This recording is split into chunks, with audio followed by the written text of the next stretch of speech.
What's good, family?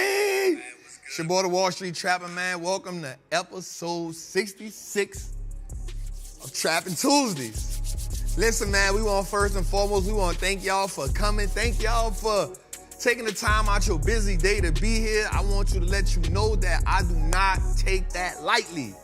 You could have been doing a lot of things, but you chose to be here with me, and I truly want to maximize your time. I want to maximize your money, and I want to help you maximize your legacy. Listen, man, we got a lot to talk about today.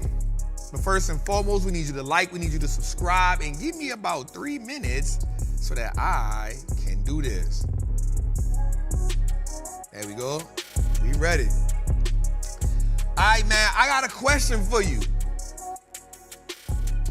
What is the perceived marginal gain from you investing?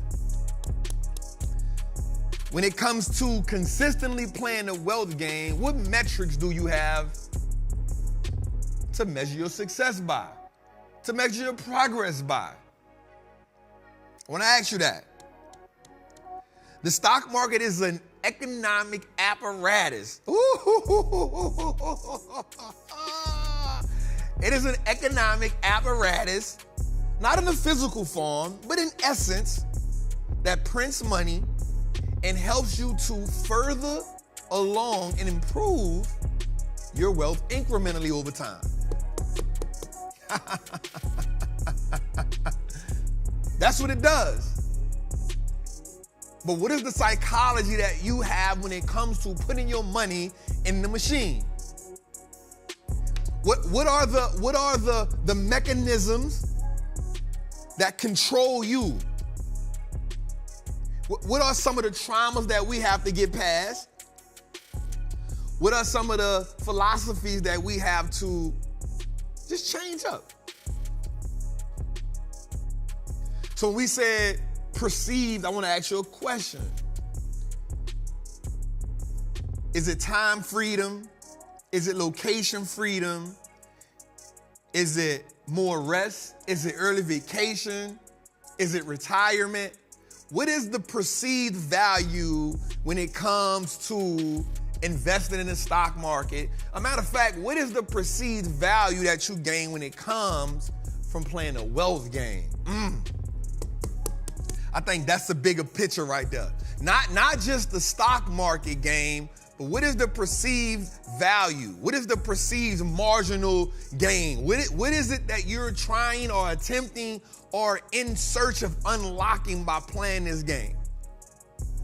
Yeah. Let's go even further. Let me ask you this question. What contributes to your economic revival? What contributes to that? Because if you don't understand what it is that contributes to your economic revival, then you actually don't know what it is that's contributing. Watch this, B. What are the economic parasites that is taking you away from it? B, I'm on a roll. I went with apparatus, right? I went with apparatus out the gate. You feel me? I went with economic revival. Then I tripled down with parasites. Come on, man. That's the type of time we on today. Right? Because what I have an idea in my mind that I don't think that we're truly grasping the concept around what we're doing. Like something in me says that we playing a game, but we ain't indoctrinated in the game. Right? And there's a difference. Like you ever saw a person who had all the potential in the world to be a star, but yet they chose to be a step above mediocre, right? They chose not to put it all on the line. And I'll use this for an example, right? When we saw Charlo fight Canelo, I don't think nobody in their mind really felt like, well, let me not say that. I don't think nobody said he's gonna win the fight. But we knew he had the potential to land some blows that said, oh, you may get some respect. You may, okay, young lion. But when we saw the fight, we all left the fight disappointed. And we weren't disappointed that he lost. We were disappointed at the effort. Because there's a part of us that really felt like we understand the game. If he can land a right shot, I mean, Canelo is human, right? And I think we as a people love the idea of being hopeful. Like being hopeful is this innate thing that always brews in us, right? And so that's the thing. And I think for us, I don't think a lot of people are truly, they haven't engraved in their being that this game would change their life.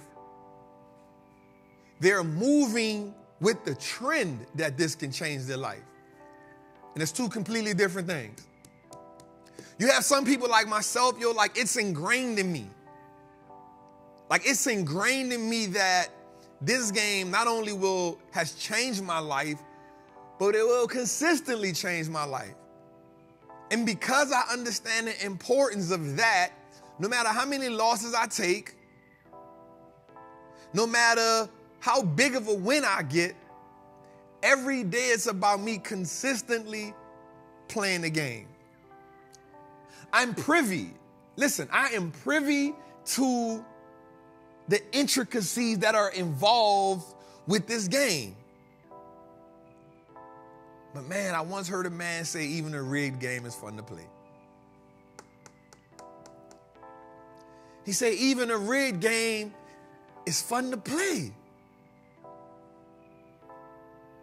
And so what I did was, I turned my free time, watch this, I turned my free time into the most learning time because I understood that ignorance is expensive.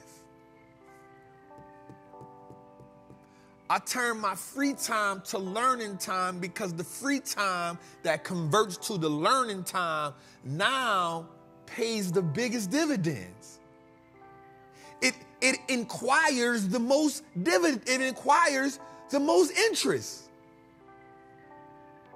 Listen, I'm not going to get into the depths of this story right here, but there's the story of the talents. This has become one of my favorite stories in the Bible when it comes to wealth.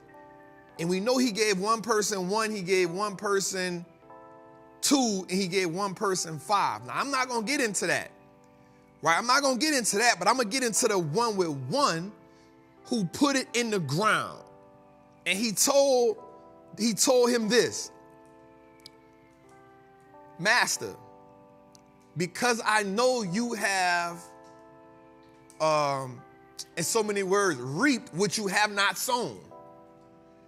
You have collected from what you have not gathered. And so therefore, I put the talent in the ground. Now, that ain't the part I want to talk about. I just want to give some context. The part that I truly want to talk about is when the master said to him, well, 1, because you know I have reaped what I have not sown, I have gathered what I have not. Why didn't you take my money and go give it to the bankers and get interest? Why you ain't go get interest? Why you ain't gonna get interest? And so, look, I've dissected that so many times. Watch this. You only get interest from the investment that you are willing to make. And the biggest investment you can ever make is the investment in knowledge. Because the ignorance becomes expensive.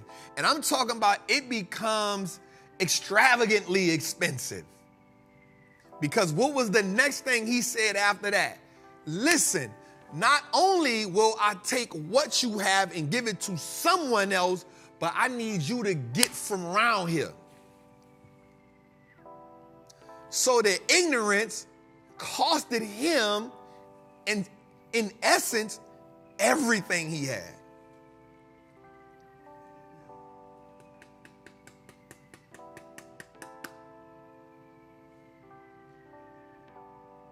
The ignorance, in essence, cost him everything he had.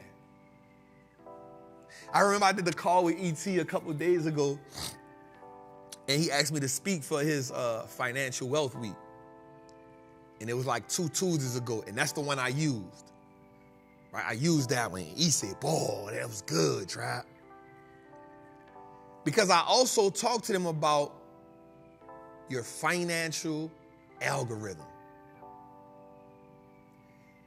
And when we look at the stock market, when we look at our life, when we look at social media, we've already been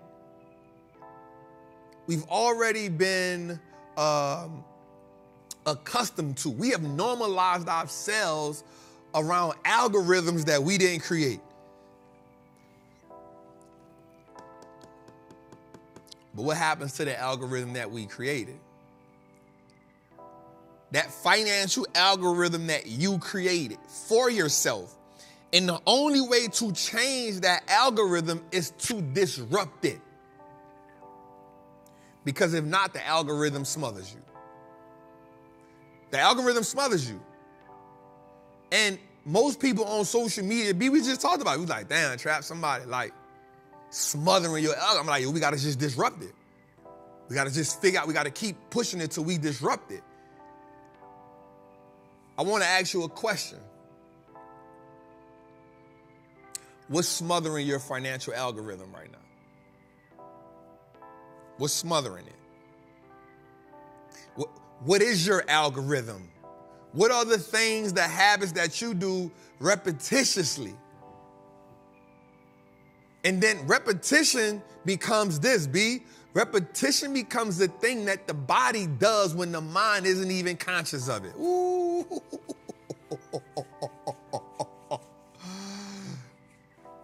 Repetition becomes the thing when it starts to move, when the mind, listen, the mind don't even have association with what's going on. It now becomes an innate nature. I can tell you right now, we support a lot of people algorithm, getting on the phone for 2 hours just scrolling, 30 minutes scrolling. You get caught up in the algorithm. Why? Because every time you move your thumb, it's actually a sort of a dopamine high. And now what happens is you're scrolling endlessly on a dopamine high that never ends. You're caught up in someone else's algorithm. So how do you disrupt it? What are the things that you put in place that disrupts that algorithm? But let's take it back home. What are the things that you're now willing to put in place to disrupt the financial algorithm that you've already been accustomed to and living to, so that you can break free of that in order to build wealth? See, building wealth is a whole, like wealthy people, wealthy families, they are in a different financial algorithm. So when we see certain things and we be like, wealthy people do this, poor people do that, broke people do this, rich people, we are already associating with an algorithm, B.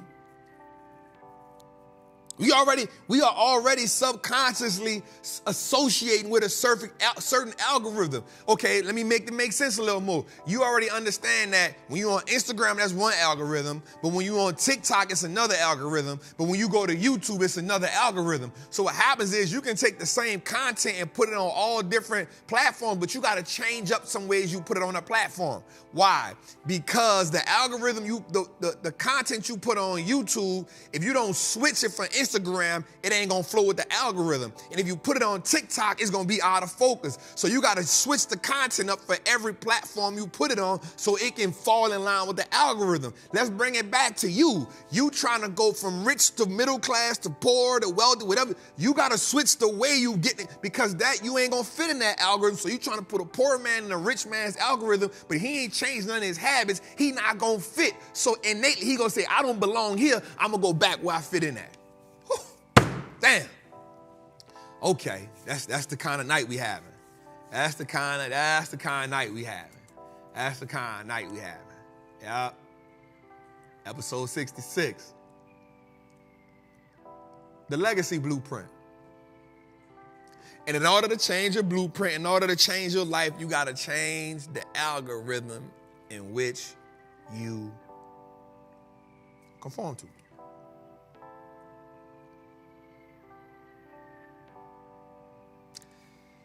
Episode 66, man, Trappin' Tuesday. Let's get to it, man. Today, what's up, partner? All right, man, check it. Man, this is going to be a good episode right here, man. We got so much going on. We got so much happening today, man.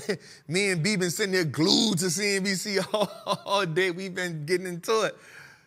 Because I understand right now, man, we are in a space where we truly got to take advantage of what's going on. So before we get going, we're 17 minutes in, man.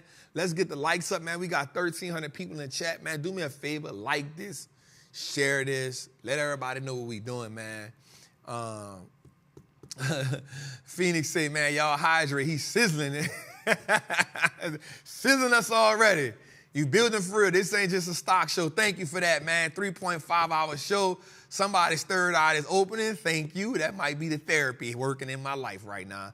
Herbalist Newbie, my first live. Thank you for being here. Khadijah, what's up, queen? Fitness. This more than a stock show. That is. Thank you, man. Beyonce. Big facts. Definitely, man. So do me a favor. Let's get the likes up and let's share this, man, right quick. If you're in the chat right here, man, look, do me a favor, right? Come to the YouTube show. We live. I'm about to get off here right quick. I need you to get in the chat. When you get in the chat, I need you to say, we here, Trap. Look, man, I love y'all. I appreciate y'all, man. Trappin' Tuesday, episode 66. I just need about 2.5 hours of your time, man. I love you. I appreciate you. Let me see y'all in the chat, man. Let's go. All right. We always got to hop off that live right quick. And we always got to give y'all some gizzing. All right, y'all. Let's get to it, man. We're going to get to this. We're going to get to our mantra. Y'all already know that. But I want y'all to understand something, man.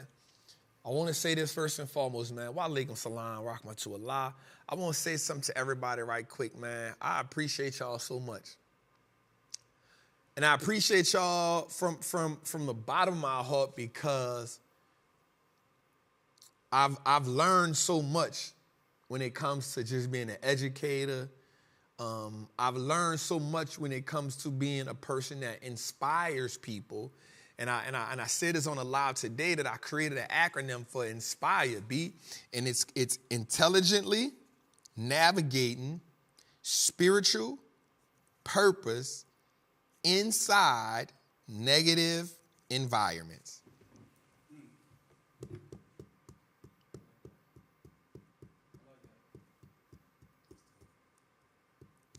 And I want to be the person that inspires you. Intelligently navigating spiritual purpose inside negative environments. Inspire. And if we break that down a little further, it's intelligently, meaning being able to make wise decisions, right? Navigating. They tie together. Navigating, being able to cleverly get to a destination or take a route, right? Spiritual. Come on. We know that. Purpose, they tie together. So what happens when we're able to intelligently, watch this, navigate spiritual purpose? Let's just stop right there. What happens when we are able to intelligently navigate spiritual purpose? One of the biggest reasons why we see so much chaos and confusion in the world right now is because people are operating on their own time and they ain't navigating with spiritual purpose. I remember E.T. told me this one time. He said, we are held more accountable once you tap into the wisdom. You're going to be held accountable because you can't go from light to dark. You got to stay in the light. And every time you go to the dark, you get chastised for it. Once you become enlightened. Now, I don't, Muslim, Christian, whatever, right? Y'all know me, like Islam changed my life. But I've been balancing, like studying Islam, making my salats, and still listening to T.D. Jakes, still listening to E.T., going back and forward. Why? Because Islam does tell me to do what? Search knowledge from the cradle to the grave. Right? And so, I was raised a certain way. But what I do know is, E.T. told me that, he said, once you come into the light, you can never go back to the dark. Because if you go to the dark, you're going to get judged more severely. So you can't balance it. You can't balance it. Right? And then what happens is, in this world, man, I'm not trying to get spiritual, right? I'm not trying to get on that, man. I'm feeling something right quick, right? I want to make a point. What happens on the journey is we have so many people, right? Right? We got so many people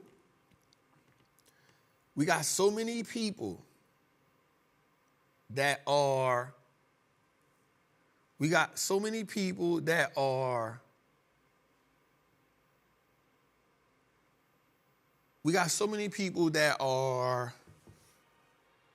selfishly. We got so many people that are selfishly walking through life on their own terms. On their own terms, B. And what I realized was the most selfish person ever in the world was Satan. Because he was created with an agenda. He was created special. But he said, I'm not doing that. I'm not bowing down to Adam. I'm the most beautiful. I'm the most. And then he took a we mission and changed it into a me mission. And so when we take and we have we missions, we born with a we mission. We born with a we. We change the we into me.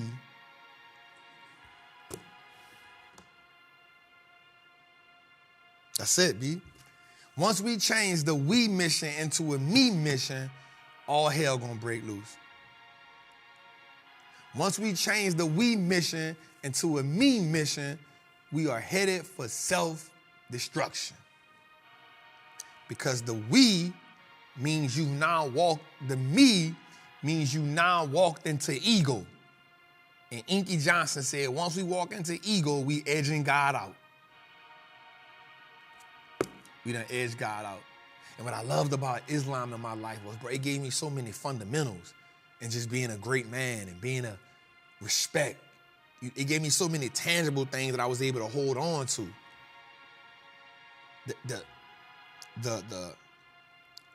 The consistency of honoring God 5 times a day. That's right, Iblis. But anyway, man, I don't want to do that. I don't want to do that. All right, man, let's get into it, man. Let's get into Trappin' Tuesdays, episode 66. Let's get into episode 66, man. Let's get up. Y'all know what time it is.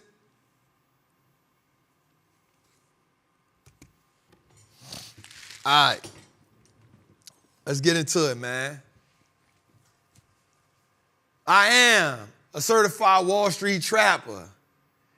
I'm confident in my ability to make great investments. The stock market is a machine that prints money, and I am more than capable of operating this machine. Not only will I free myself, but my family will eat for a lifetime based on the information I apply today. I am a money maker and a wealth builder. Today, I break the chains that anchor me to that poverty mindset. My ancestors will smile now because I have turned our last name into an asset. My family's purchasing power will increase indefinitely. Today, I make the declaration that no longer will I be a slave to money. No longer will I submit to selling my time for money. No longer will generations behind me inherit lack. I am a first-generation millionaire. I am the architect of my family's last name. legacy. I'm sorry. I am the architect of my family's legacy. I am a certified Wall Street trapper, and Wall Street looks like us now. Man, my mom was gone. Let's go, baby. Let's go, baby. My mom was on something just now, man.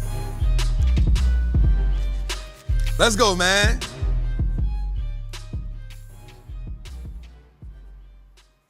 All right, man, let's go a little further. Listen. I love that part, man, about my ancestors will smile now because I've turned our last name to an asset. I love that. I love that. I love that. All right, man, so we got a lot to talk about today, man. We got a lot to talk about today. So watch this. We had all three indices actually bounce today, B. All three indices bounced today, and that was really, really good. So I want to talk about that today. All three indices bounced today, but here's what I want us to know. We got our first dose today. We got our first dose today. And here's how we got our first dose today. We got our first dose today because Microsoft beat top and bottom line. Right? Stock was up 14% before we got on the call. Then Google beat on top line and bottom line, but missed on cloud revenue.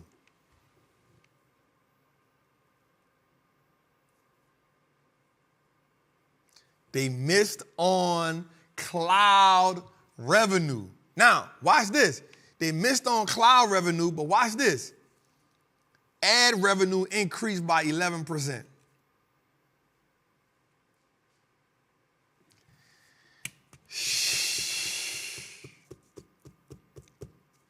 So the stock did what?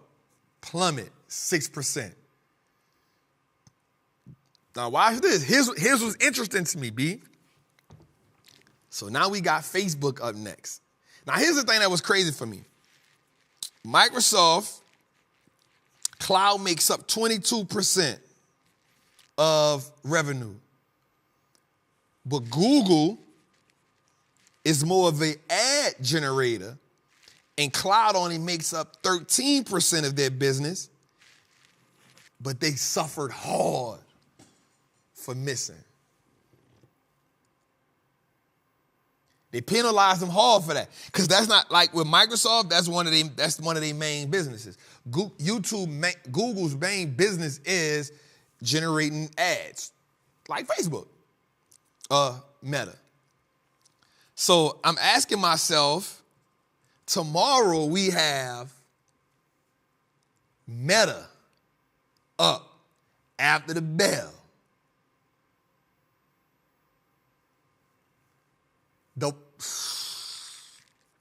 We got Meta after the bell, and we got Amazon Thursday.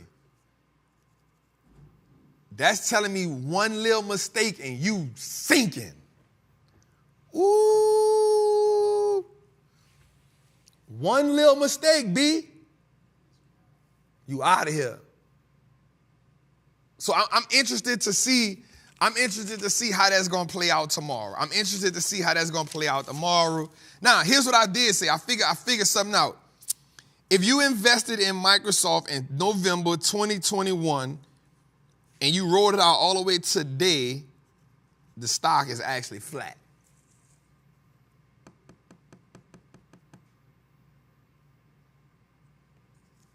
You feel me? If you owned Microsoft from November 2021 until today, your stock has actually broke even. That's interesting. That's real interesting to me. So I just want to keep some other things in mind right now. The 10-year note is at 4.8. The VIX 19.4. I want us to really be careful with how we are delegating and deploring cash in this market. B, come on, man. Come on, man. Come on, man. I want us to be mindful of how we are delegating and deploring cash in this market. Because, watch this, the vital signs of the market says that everything isn't okay.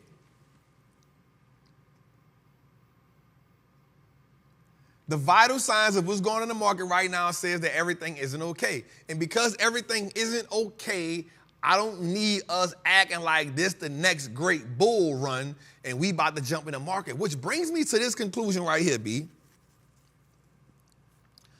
Bring me to this conclusion right here.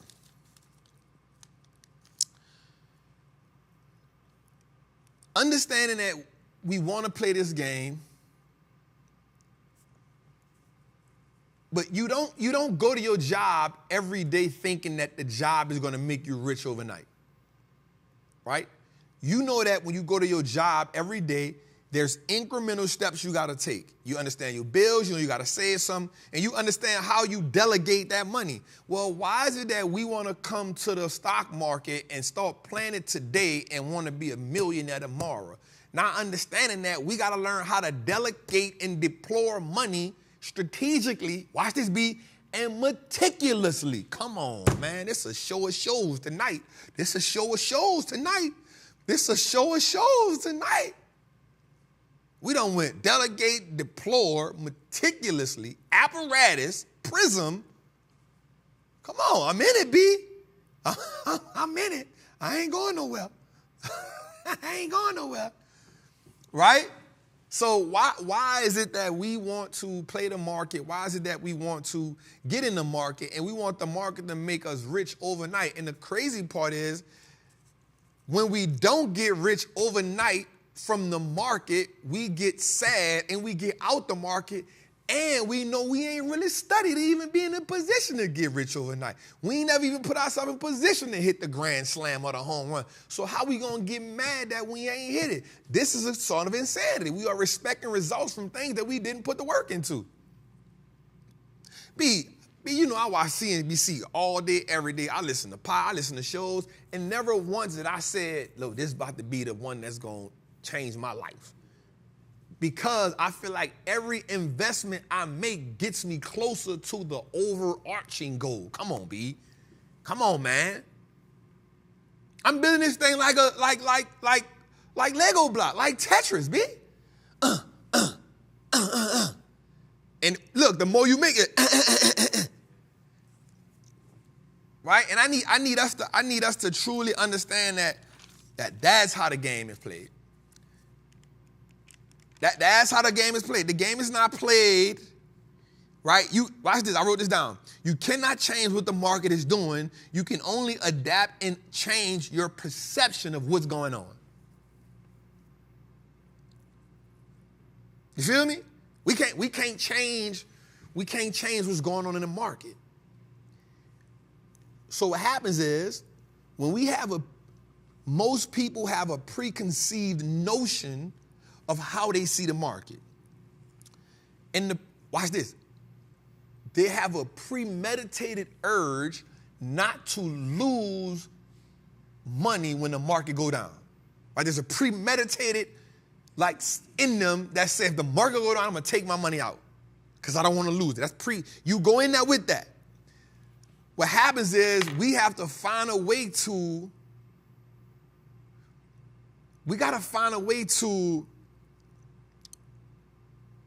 get to the core of that and then reprogram the programming. Because we got to upgrade it. We got to upgrade the program that we're using because the program that we was using in survival mode has to be upgraded because it cannot work in the program that is meant for you to win. And what we know is the market is, listen, let's watch this. Even if the market went down the last 3 months of the year, guess what? The market still was up 8 months of the year, which in essence follows the theory that the market is up 76% of the time.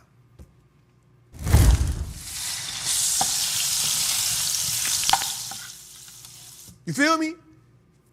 Which is the theory is that the market, I'm not even gonna say theory because theory is not real. The thesis, there we go. The thesis, ooh. The thesis of the market is that it is up 76% of the time. So even if the market went down the last 2 months of the year, guess what? In essence, the thesis stood correct.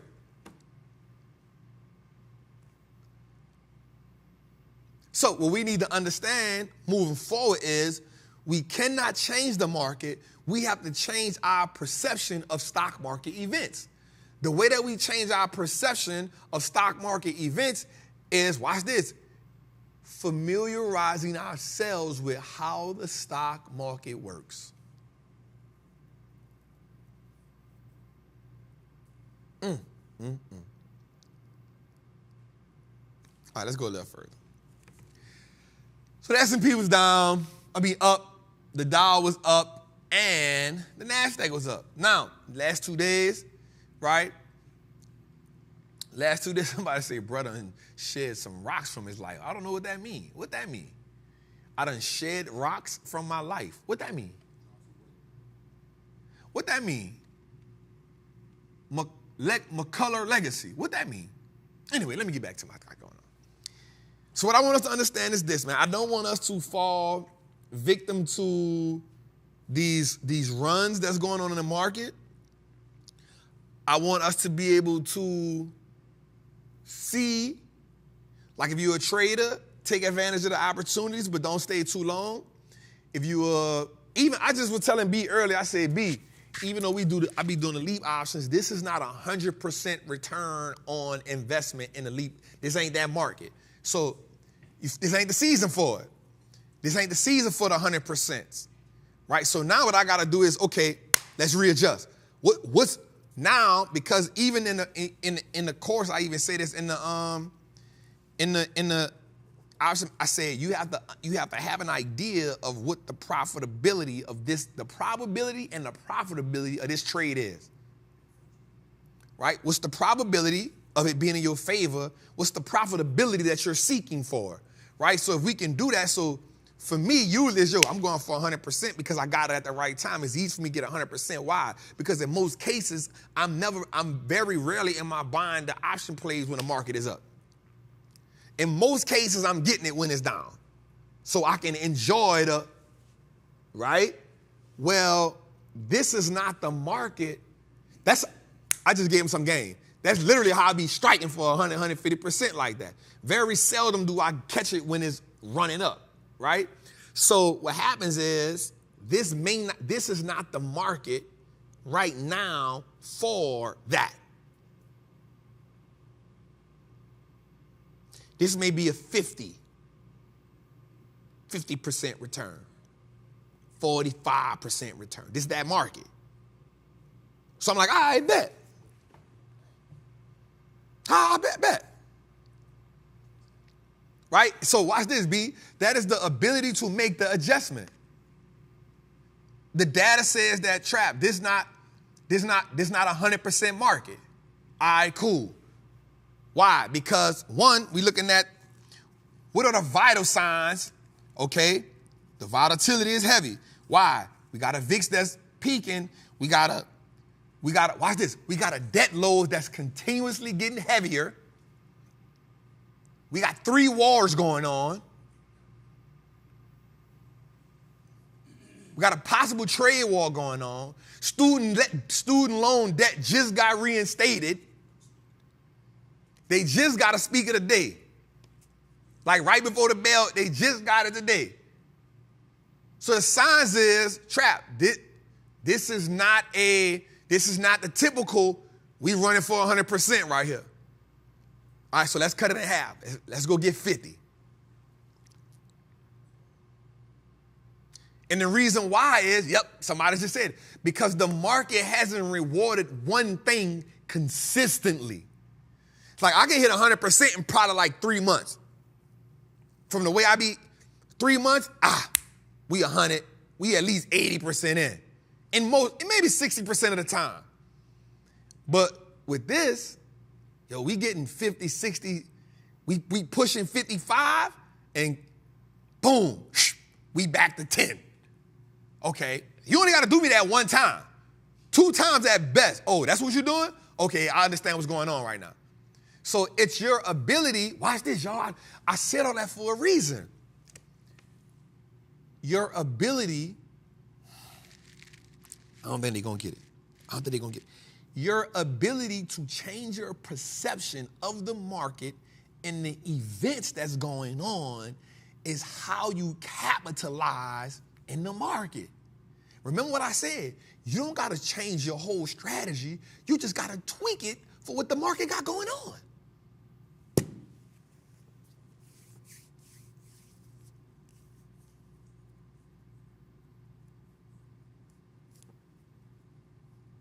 You feel me? So let's go a little further, man. My bad, y'all. All right, so, man, listen, today, you gonna talk about our put call ratio, man. Y'all already know we still love to do this. Listen, we got our calls at 3,666,000, right? Boom. And we got our puts at 3,399,000. So we got about 300 and something thousand, 300, what, maybe 200 and something, almost 300,000 more likes. 200 something more than 300,000, something like that. I ain't a mathematician. More calls than puts, but it's not a lot. Remember what I said. If we don't see a huge gap in that, then we know we still in danger. Now, we know when we get the 1.0 ratio, that puts us in, that means the market's being real greedy. Right now, we at 0.93, which means we are extremely close, which means what? My grandma used to tell me this before I got my ass open when I was young. You trade on like water. You trade in shallow water. You're skating on thin ice. You're walking on eggshells. You one word away. The next thing you say, make it. You feel me? So I want us to understand this. We walking on eggshells. All right, let's go a little further, man. All right, man, here we go today, man. We had a, fairly good day. NVIDIA up 1%. Google ended the day up 1.5%. That's going to be disastrous in the morning. That's going to be disastrous in the morning. That thing fell 6% at the end of the day. Bruh. Anyway, Verizon hit. Eli Lilly, ooh, we're going to talk about them tonight. Qualcomm, Apple, still in the gutter. Visa hit the day. Visa did something good. Let's talk about Visa right quick. Visa today, beat earnings on the top line. Visa beat earnings on the bottom line. Visa just insinuated a $25 billion stock buyback.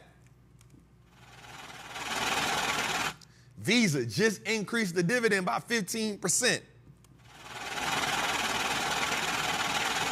Visa set forward guidance that said consumer spending will be strong in the fourth quarter and they will see that in revenue.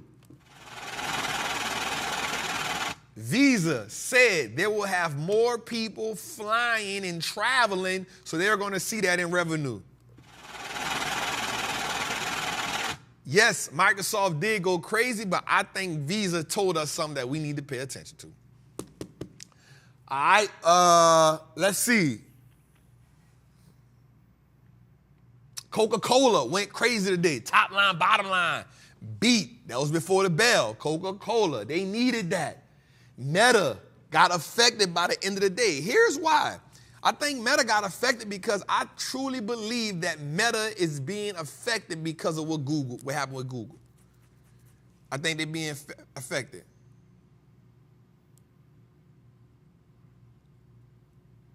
I think Meta is being affected by what is happening with Google. Let's go a little further. You know what we need, Tootie? We need a beat for the recession portfolio. When I say recession portfolio, we need something. We need something. I used to have none. We need that. We need a soulful We need something soulful.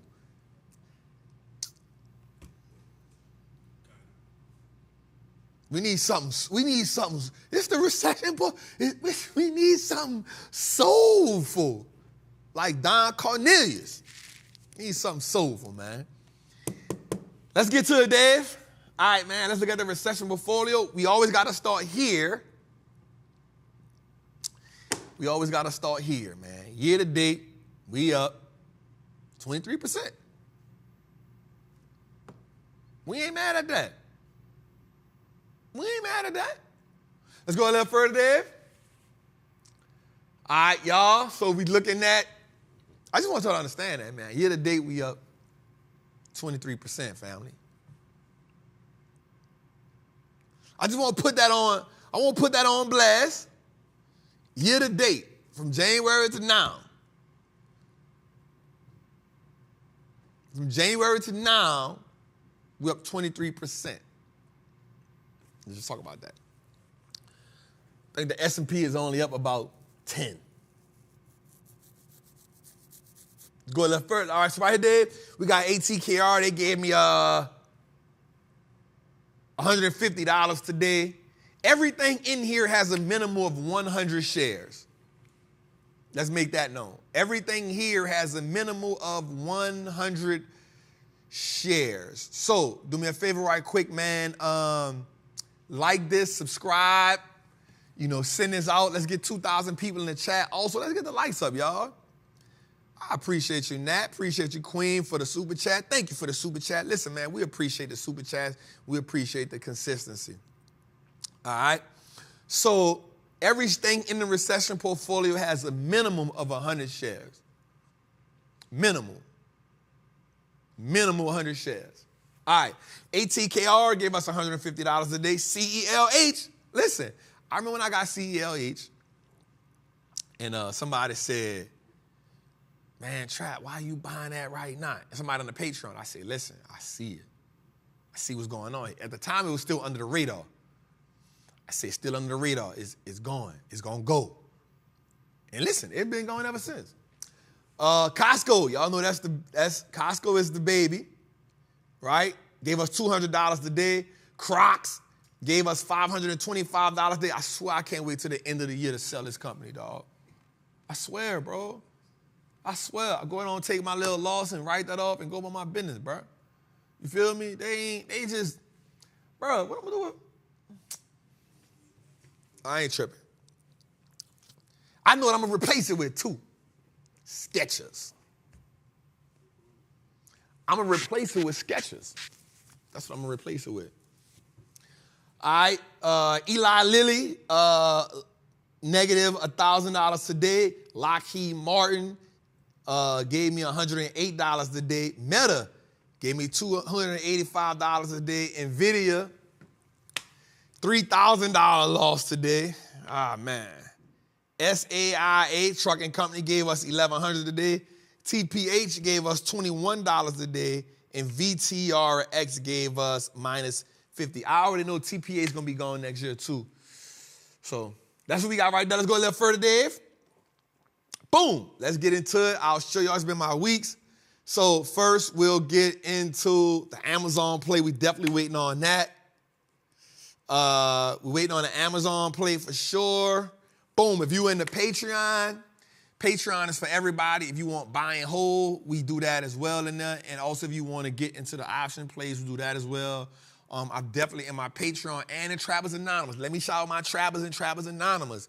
I have definitely, it says, say what? You up 23%, I'm up 75% year to date. Sure, ain't no competition. Salute. Sure. I ain't mad at it. Me, you feel me? I ain't mad at it. You feel me? I show mine every week. You know what I'm saying? I want all us to win, man. So we got, so if you're in a Patreon, you get all my plays, right? So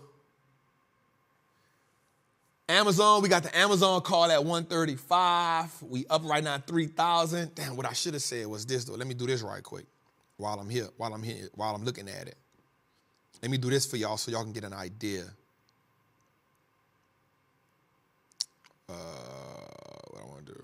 All right, right here. So, total gain, Amazon was up 7% today, but total gain is at 0.64%. There's a reason why I'm about to do this for y'all. There's a reason why I'm about to do this for y'all. There's a reason why I'm about to do this for y'all. So Amazon is up, gave me $3,000, so we up 0.64%, AMZN. AVGO, today it gave us, it actually ate back, so 3,000 down. It was positive. I don't know what happened. But, hold up. Let me see something. Let me sure this is the right one. Oh, yep. Oh, Dave, that ain't the right one. Come here right quick, Dave.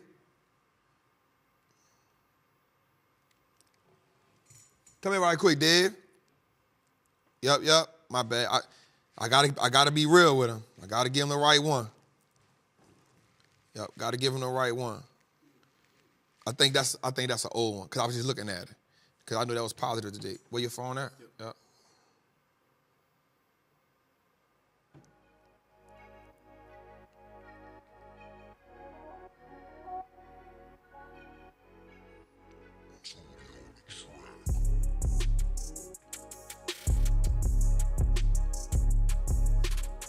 It went through?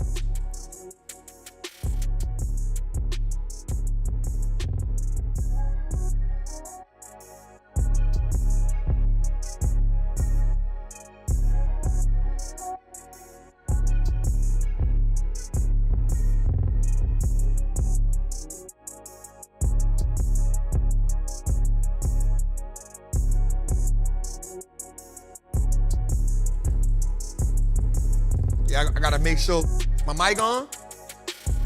Yeah, I gotta make sure I give him the right one. I gotta make sure we give him the right one. Gotta make sure we give him the right one.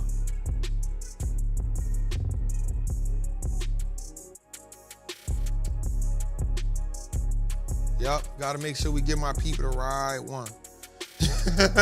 Cause I don't need what I don't need is my people looking at me like, we ain't got that. You feel me?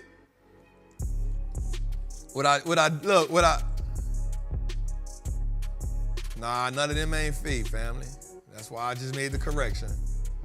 Nothing on here fake, family. None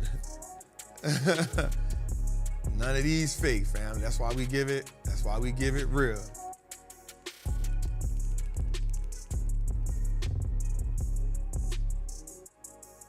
I love it, I love it, I love it, I love it, I love it, I love it, I love it, I love it.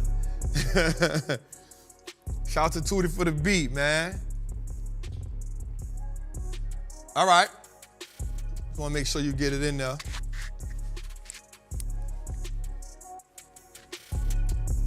Definitely make sure we give them. I'm looking like, wait, what? That ain't happening there.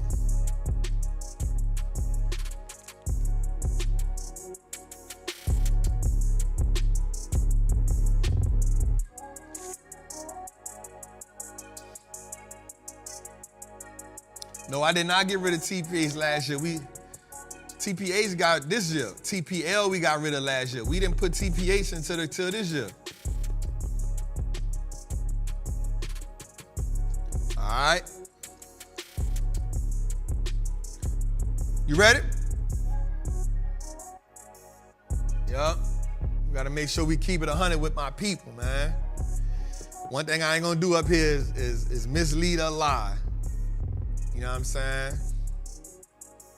Can you get expirations? If you in the trappers,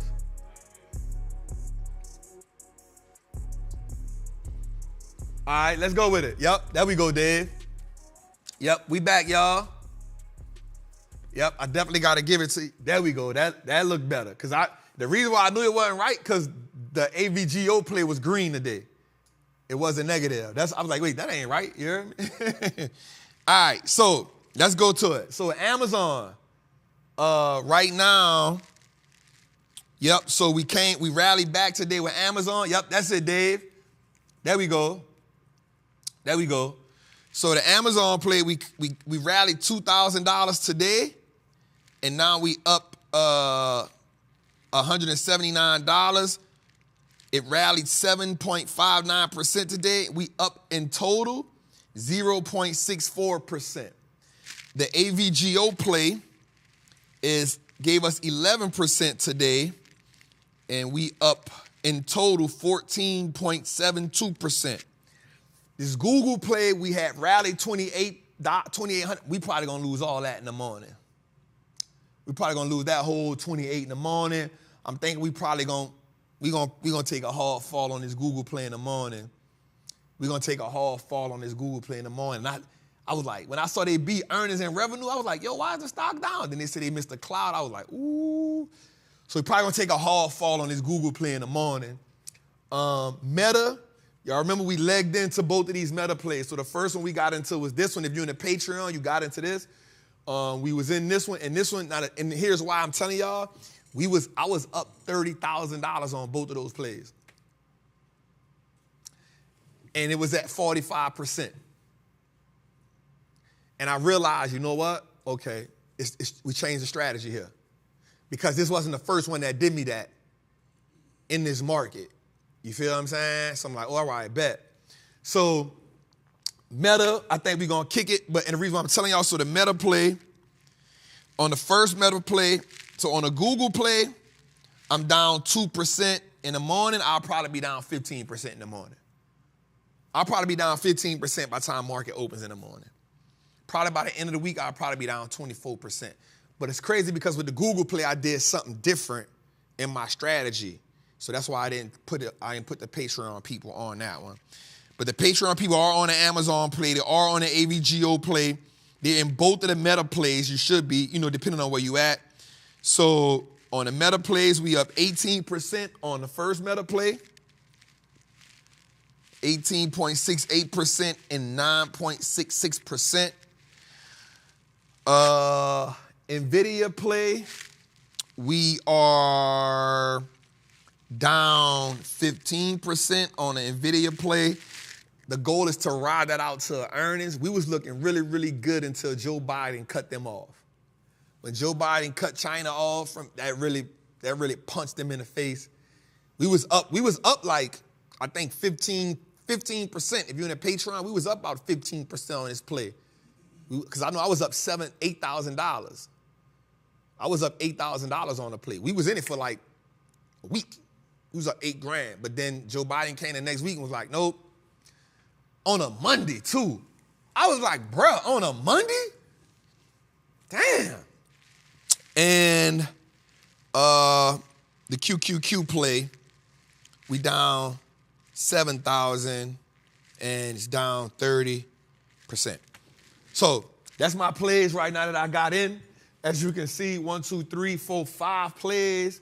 1, 2, 3, 4 plays. We up 3,000, 9,000, 8,000. Then we down 11,000, 7,950. So that's what we got going on right now. It's all good for me. I love to put my people in, let them know. And if you're in a Patreon, one of the things that I do is immediately once I make the play, I come tell y'all I just made the play. Or if I get up in the morning, I'll be like, yo, this the play I'm about to do. Somebody say, why you set your option the next year? Is because I play long-dated options. I play 6-month, 8-month, 9-month, 1-year options, 15-month options. I don't day trade. I don't 30, 90-day swing trade.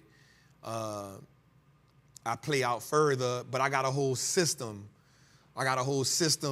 Calculated. We took 2 losses last month on AVGO, and we took a loss on AVGO last month. We took a loss on OHI last month, but before that, we had done hit on 8 of our last 9 plays. We've been going crazy. So, and I ain't gonna lie, I was really peed off last month when we lost that money. Not because that I lost money, but I hate when my people lose money, because I know my people believe in me. Even though I always say, this is what I'm about to do, I know they're going to do what I'm about to do. So I really be peed off when my people lose money. But, it's part of the game, and we put them back in position. We put them back in position to play the game, but ultimately it's because I love the game. And, I know some people going to be like, let me say this right quick too. I was on Aristotle Live last night, Young King. I truly respect the Young King. You know what I'm saying? I seen him maturing. I seen him growing. And he said something on his live last night that I didn't personally agree with, but it's okay that I don't agree with it because we aren't always going to agree. But I don't like how people, once they saw me in the live, they kept asking him, you think you better than Trap? You think you better than Trap? You think you better than Trap? You think you better than Trap? And I said something. I said, this man live. If he say anything other than he think he better than me, then he doing himself a disservice. Now, I wouldn't say it because I'll be like, yo, he good at what he do. I'm good at what I do. Here's what I did. But if he say, like, what do you want the man to say? No, Trap better than me? On his live, where he own all that intellectual property. What do you want him to say? I was like, bro, what we doing? You know what I'm saying? Now, that ain't what I disagree with him with. But he ain't even say nothing. He's just like, he ain't trip on it. He was just like, man, look, when it come to this game, he was like, I got my receipts. And it takes, like he said, I know one thing. I got a whole bunch of receipts, and I do know for a fact that ain't too many people got more receipts than me, saying that they made people money. Bro, I don't got no problem with that. Man, listen, for me, I'm like, yeah, bro, like, I feel that. Like, I know I got mine too. But I wasn't even mad at him. Like, I don't got nothing against him. I was looking at the people in the chat, keep asking him, you think you better than Trap? You think you better than Trap? I was about to buy a Trap course, but you saying you better, you tell me you better than Trap and I ain't gonna buy the course. And I'm like, why you need that man to tell you he better than me? And so that for me, what I love about it is, bro, like, I love this game so much, I never want to be better than the next person in this game. It's not football. It's not basketball. It's not. My goal is to be great at what I do, keep adding layers to what I do, so the people who rock with Trap, I can make them money. That's what I want to do. That's my goal, right? And I remember he said something last night. He said, this ain't no brotherly love. This ain't no brotherly love in this game. It's all competition. And I understood where he was coming from. But I will say this to myself, like, anything that I got information-wise that I can help somebody with, bro, I'm giving you that. Because it don't cost nothing for me to see you win. You're not going to take away from me. What's for me is for me. My name on that territory. I'm going to keep increasing my capacity because my name on that territory. But the reason why you can't say he wrong is because you don't know his experience in the game. He probably went ask somebody for something. Somebody tried to probably lil boy him. Somebody tried to not give him the game. Somebody probably made him feel like it was all love. And then when he thought it was all love, they probably like, nah, I ain't doing that for you. And they felt like he was competition. So you can't say he wrong because he's only speaking from his experience. Right? For me, I ain't never had that experience. I've always been on this is me, this is what we doing. You know what I'm saying? So I want us to know that, man. I want us to understand that, like, personally,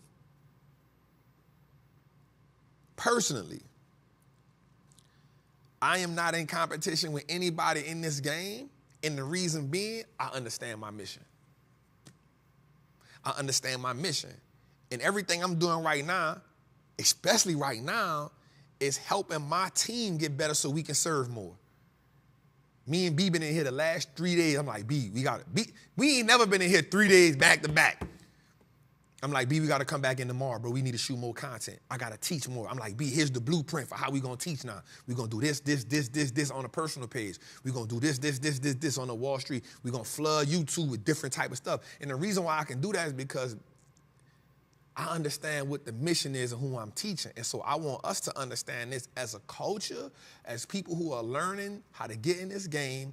I want us to stop. Putting us against each other. I want us to stop making us feel like we got to be better than each other.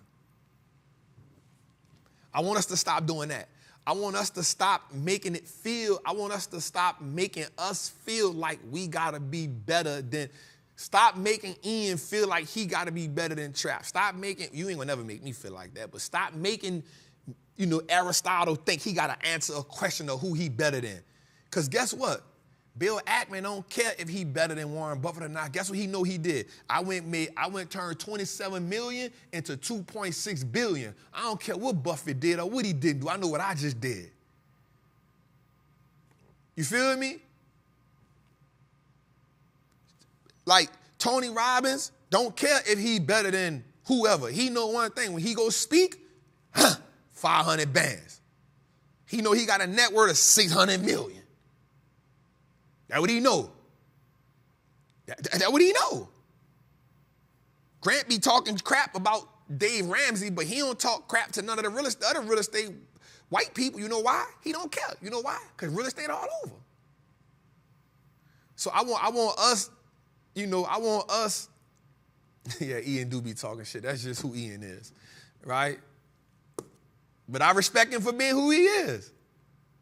But I want us to feel like, man, listen, whoever I'm rocking with, that's who I'm rocking with. But guess what? If I'm rocking with Trap and I go hear Tay Sweat say something, guess what?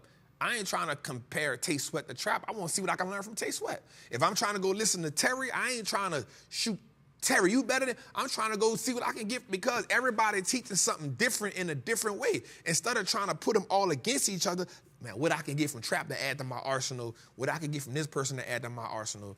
All right, man, I'm finished with that. Recession portfolio, man. Come join the Patreon group. Come join Trappers Anonymous. Hey, watch this. If you're in a Trappers Anonymous group or if you're in a Patreon group,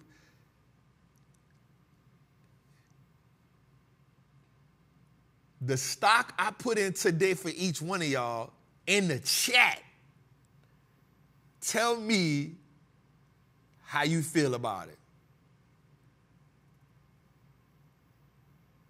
Just say flame, yes, or I wasn't feeling that Trap. Right? The stock we put in there today in the Patreon group and the stock we put in the, come on now, let's go. All right, let's go a little further, Dave. Let's get to it. All right, so this is about to be fun. Bitcoin surges.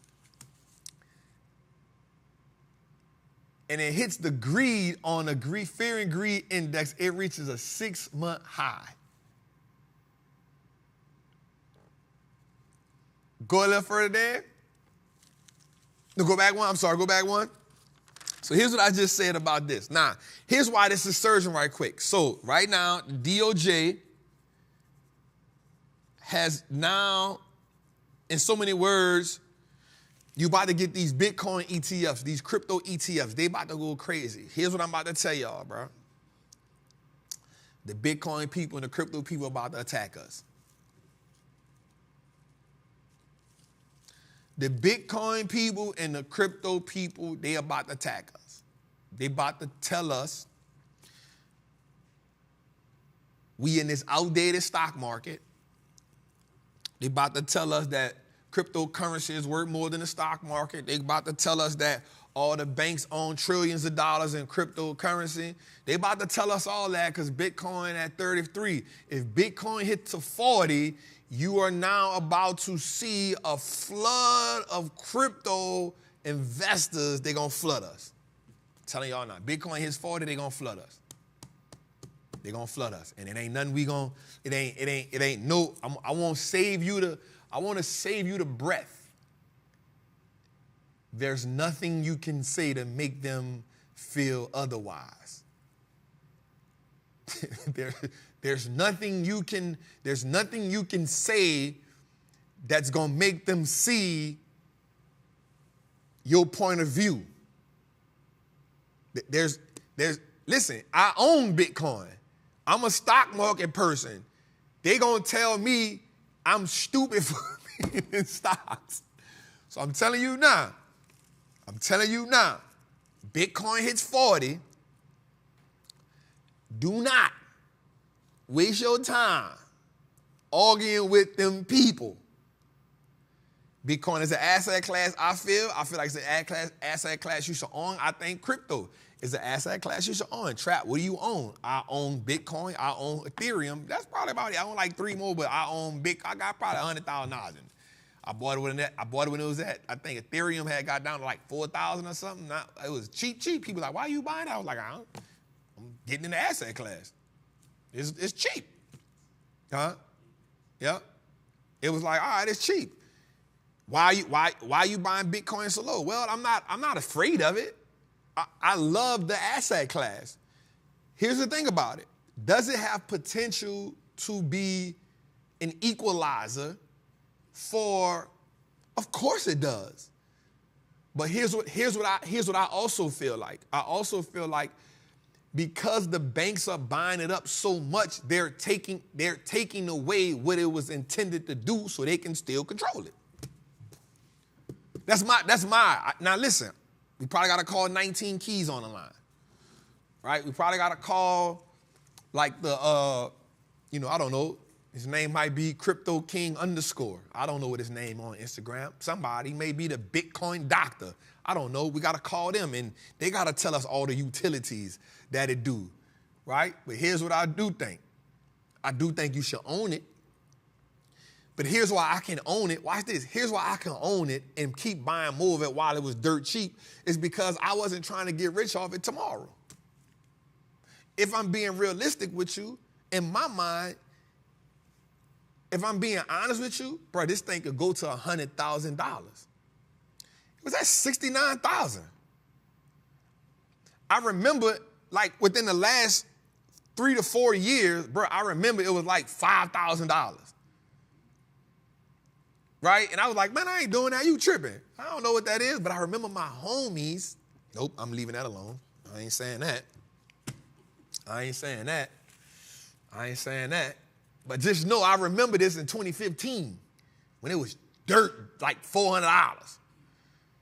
29, you know what I'm saying? So to see it hit 69,000, I'm like, bro, that could be a $100,000 thing. I ain't mad at it. But watch this. I'm not thinking it's going to be 100,000 tomorrow. You feel me?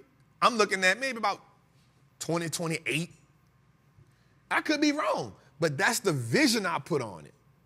Like, that's the sight I put on it. Like, all right, like 2028, So now I'm not worried about it at all. Right? I'm not worried about it at all. And watch this, B. I don't have to go out my way to try to buy it when it's running. Because when it was sleeping, that's when I was buying it. Okay, let me put you in the mindset of this right quick. In order to build wealth, the true and structural way to build wealth is to buy assets when they're cheap. That's the way. But most people, when assets cheap, they want to run away from it because they don't understand that this is the opportune. Ooh, B, come on, B. Bro, I'm slanging words today, right? This is the opportune time to buy it. So when it was down to like 19,000, 18,000, I spent a few bucks on it. I dropped a pretty penny on it. You know why? I didn't care. I was like, one of these years it'll be $100,000, $70,000 again. You feel me? That's what we need to be doing. So I can see it being $100,000. You know why? Because the thing about this thing is this, though. When it runs, it runs. Now, I will say that about this. Stocks don't run the way this run. I will say that 100%. Stocks do not run the way that this run. This is different. This is, when it run, it's to the moon. Listen, when it run, it's to the moon.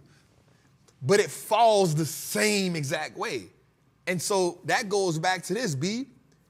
Understanding the identity of the asset class that you in. Right? So that's why I always say this too. This is why we took This is why we took the idea of you don't got to be right, you got to be in position. That's why that makes so much sense, right? So watch this. Why did in the Patreon, why did people in the Patreon make a lot of money? Because every time the market ran, we was in position. When NVIDIA ran them 2 times crazy, we had got into it a week or 2 ahead of time. We didn't know that was going to happen, but I'm looking at it, I'm like, ooh, my things are lining up, we in, taking off. So the things that we say we was in the Trappers Anonymous, when we in certain plays, they take off. Why? Because in essence, what we doing is we buying it when it's at a discount. Most of my option plays is when the market falls. Oh, the market done fell. Boom, let me see what's going on. Got it. That's how we win this game. So I don't want to try to, if the Bitcoin was at 19, I don't want to get it. I don't want to wait to 33 to get it. I'm trying to catch momentum. And if I'm trying to get it at 33, I done missed it from 19 to 33. That's why my biggest W came at. Being it at a 19, hitting it from 33. That's why I done double what you know what I'm saying? I'm there. Almost. So when it goes to 50, but I said all that to say that when Bitcoin hits $40,000, just know that the Instagram, the TikTok, they're going to flood us. And we are truly, there's nothing, they're going to say that if you're in real estate, you're stupid. If you're in stocks, you're stupid. If you own a business, you're stupid. If you're doing anything other than owning Bitcoin and crypto right now, you're stupid. That's what they're going to tell us. So I just want y'all to be mentally prepared for what we about to be up against. All right, let's go a little further, Dave. All right, Tesla locks in another one. This is good. Watch this. Tesla knocks in another one. Get off the corner. Tesla and Toyota have signed an agreement that lets Toyota use the supercharger network. Now watch this. At one point in time, Toyota was looked at as the Tesla killer in so many ways.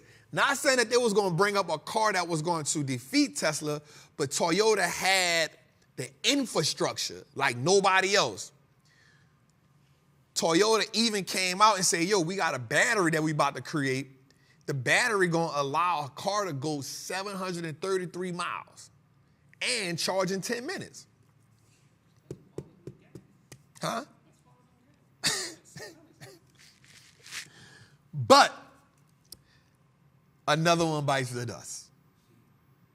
So Tesla now locks in a deal with Toyota. So now that puts them in position now Tesla now will release 12,000 charging stations to Toyota and Lexus. They also just unleashed some charging stations to Hyundai, Kia, and BMW. They made a similar transaction.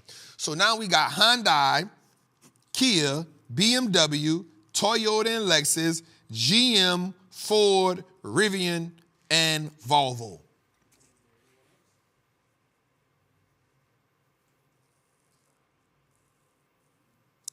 That's why in the Patreon, in the quarterly 10 stock checklist, number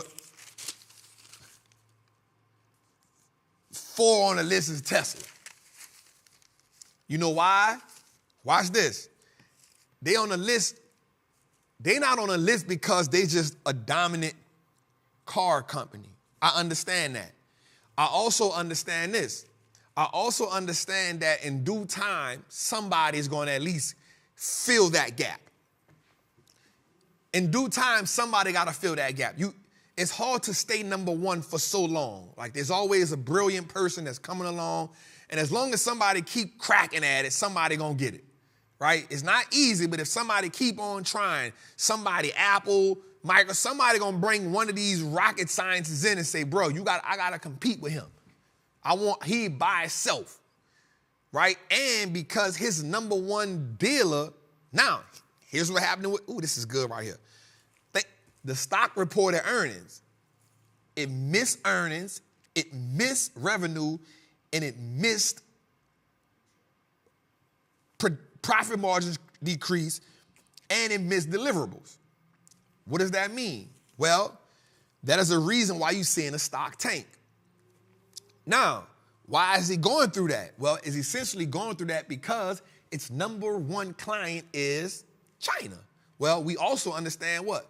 China is going through an economic catastrophe right now. So he got to keep cutting costs so that they can stay the number one, but even at cutting costs, they not buying. The United States is not his biggest buyer. So what that mean? That mean production, nothing is going to be the same. Cool. So watch this. I got him, B. I got him. The juxtaposition between delivering cars and being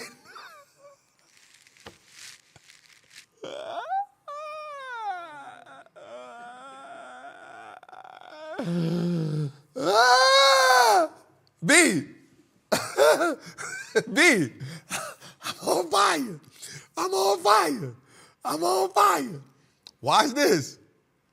The juxtaposition between being the number one EV car in the world and having the number one charging station, being the number one charging network, that's it.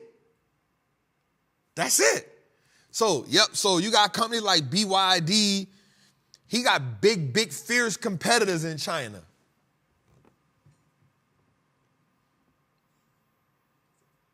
He got big competitors. I got him, B. B, they wasn't ready for him. They wasn't ready. They wasn't ready for him. Yes. I'm in my word bag tonight. The juxtaposition. Yeah. Dolls, what's up? But then he got the Cybertruck he just dropped. Right? Exactly. And I was about to get to that. He said he's dug himself in a hole with the Cybertruck. You know what I'm saying? So it's a lot going on. So watch this. At some point, watch this. At some point, you start to implode. Right? So he cannibalizing from within. That's okay. But when you now have the charging station, that you now make people create hybrid cars. My people in Trappers Anonymous know this. This is called, and my trap masters know this, B. This is called a network effect moat. Right? A network, y'all. Network. Network. Network effect moat. What this moat is, a network effect moat. A network effect moat is a moat where as the network expands, the more valuable that asset becomes. Right? As the network expands, the asset becomes that much more valuable. So let's give a couple of examples of that network effect moat. A network effect moat is one like Facebook. Why is that? Why is that the moat, Trap? Because every month, every quarter, and every report earnings, the number one rule of engagement is how many more users do you have? The more, anytime a company is judged by its users, that network effect moat is in place. Why? Because you need more people to use to give, watch this, I ain't gonna say it like that. I'm gonna bring it down a little bit. Validation to, I was about to say validity. I was about to go with it. It was in context, cuz. I was about to go with it, but I think they're gonna be like, Trap, you sound like CNBC tonight. So I had to go. I was about to say validity.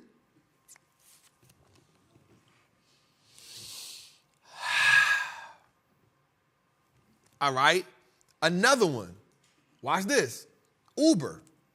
Now, Uber isn't judged by, so say, users, but the metric is how many rides. Right? And here's why that network. So it's a network effect moat. This is a great moat when you're looking at companies like, so watch this. Tesla, even though how many cars they produce is good, right? It's going to be affected more over here with the charging stations, because the more charging stations you have means you are now becoming the number one. So now you are going to knock out companies like Blink charging stations and what it is, Blink, Power Plug. You're gonna now put pressure on them. You feel me? So now you're opening up, and now what happens is you're getting people on record to say, nope, I'm going with Tesla. You got Toyota, Lexus, Hyundai, Kia, BMW, Ford, GM, Rivian, and Volvo. Even your biggest competitors in Rivian and Toyota have now said,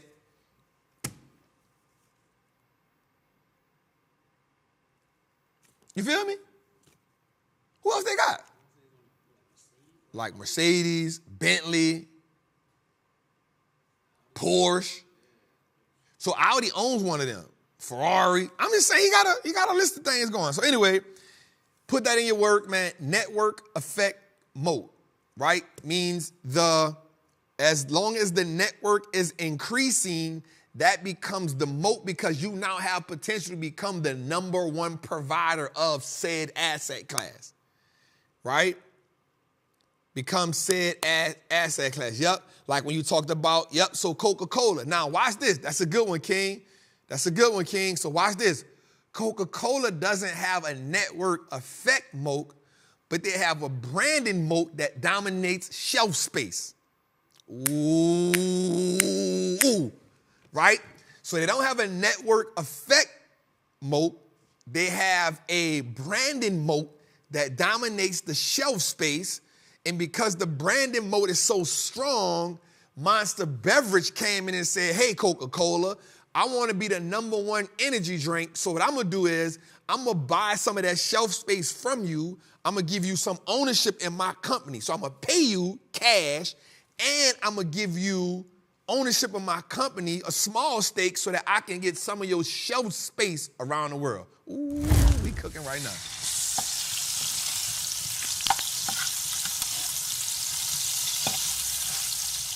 All right, let's go a little further. All right, let's skip this one. I want to dig into something else. Let's skip this one, Dave. I'll do that next week.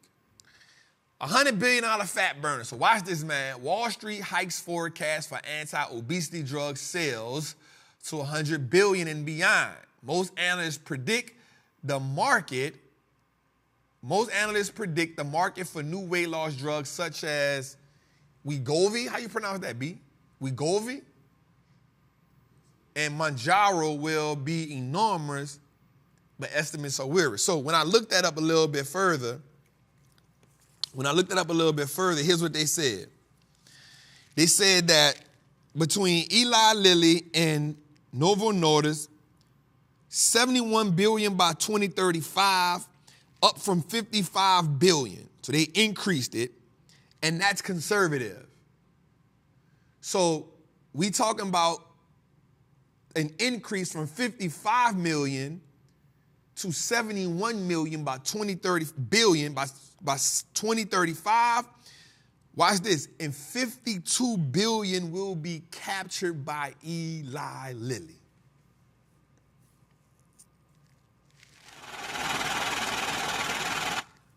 Watch this.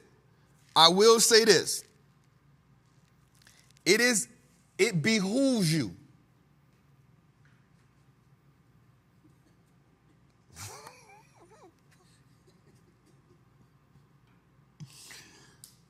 It behooves you.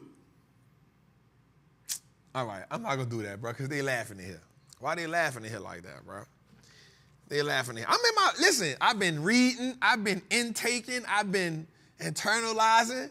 My goal is to my goal is to not only educate, but us to bring us up. Right? Bring us up. It's to bring us up. All right? So I feel like this. I'm not going to lie to you. Normally I don't do this. But I don't think it's a bad idea to own both. Normally I don't do that. Normally I try to stay away from being in situations like that where you own, you know what I'm saying? But I'm not going to lie. I think it's a Tony, don't do me that, bro. Be who, bro? You feel me? Right? I don't think it's a bad idea to own both.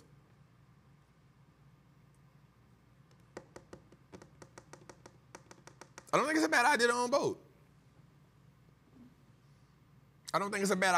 You know why? Because they are the front runners. And they are the front runners by far. They're the front runners by far. And when we do the research and we realize that 61% of Americans are overweight anyway, watch this. You got people that's not even overweight that won't take the shot. You ain't even fat.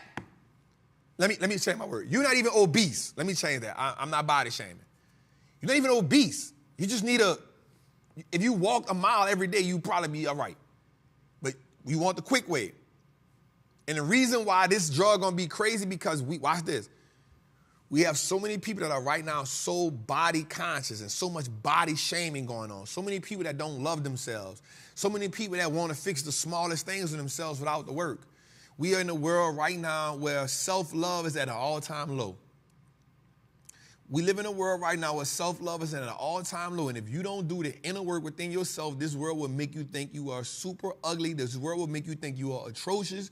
This world will make you think that nobody does any wrong, that everybody's life is perfect. This is why you got people committing suicide. You got people at stress levels at an all-time high. You got people getting surgery after surgery after surgery after surgery. I don't got nothing against the surgeons, but I ain't never seen this many people get their teeth done. I ain't never seen this many people go get love handles fixed. They got people getting their feet fixed. They got people changing their. I ain't never seen this many people going to surgery. And the reason behind that, I don't care what nobody say, is because social media has made so many people feel like they have to alter the God-given attributes that you were born with.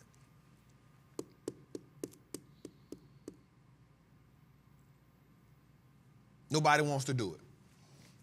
Right? Nobody wants to eat right. Nobody wants to exercise. And I ain't gonna lie. The bad part about this is, and I ain't trying to, shout out my people at the Loft. Shout out my people at the Loft ATL. Shout out my brother, Mr. 2 Weeks Out, Jason. Shout out my sister, Helani. Shout out the whole, that whole movement. Shout out Toya Johnson. She from New Orleans too. Shout out her husband, right? With that Wait No More. Every day they hitting the mountain. I'm going to shout them out. You know why? Because they in there getting to it. They getting to it, right? And what happens is, bruh, and they got some other people that's getting to it, but what happens is, bruh, you can't go get your body did and then go be a fitness trainer. You can't do that. You cheating. You cheating. You cheating. And I ain't got to, listen, I'm a man. It's good on the eyes. I ain't gonna lie. But what happens is you set false expectations for the people. You feel me? That's my only thing with I ain't tripping on you. I'm a man. Yup, you said right. I ain't gonna lie to you. Right? But at the same time, you now setting false expectations for the people who looking at you saying, this is what I want. You feel me? This is what I want. This is what I want. I want to look like you. I want to look like you. I want to be like you. So, yep, what's the meal plan? I'm taking it.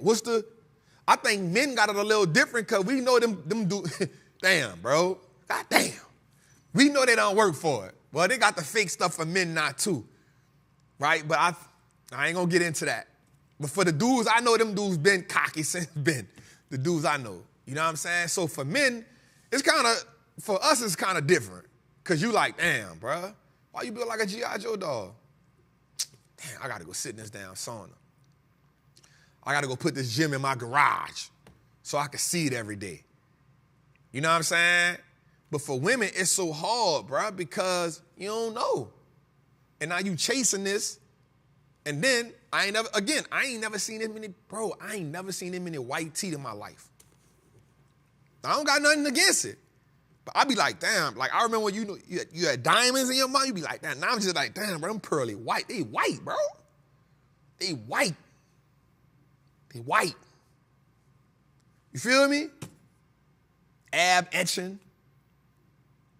They got it all now.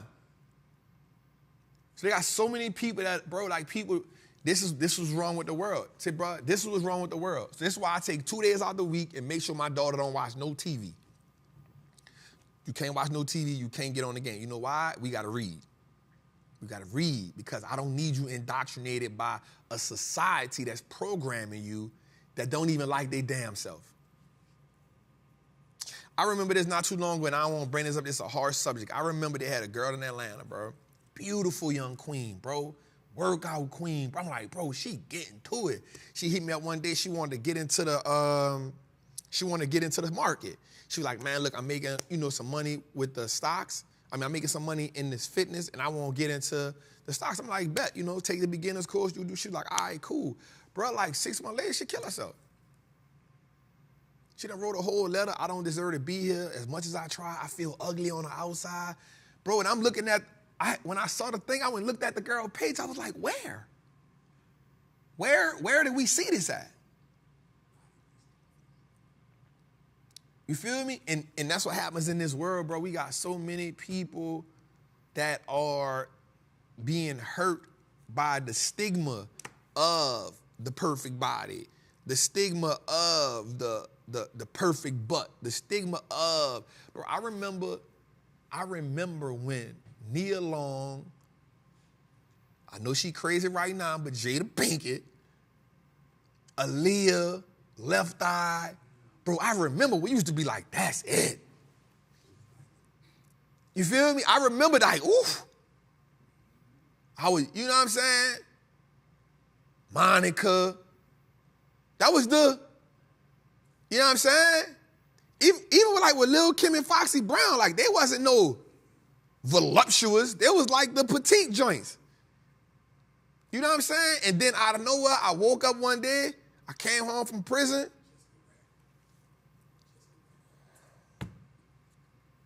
Sanaa Lathan. I come home from prison, I was like, whoa, where them things come from? I ain't never seen that much before. Anyway, let's go a little further, man. My bad, y'all. I had a little rant. That ain't got nothing to do with stocks.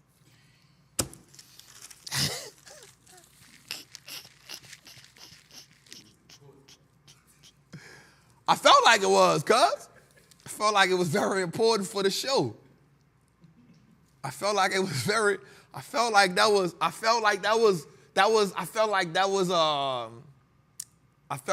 was an influx of useful information. It was culturally intuitive. You feel me?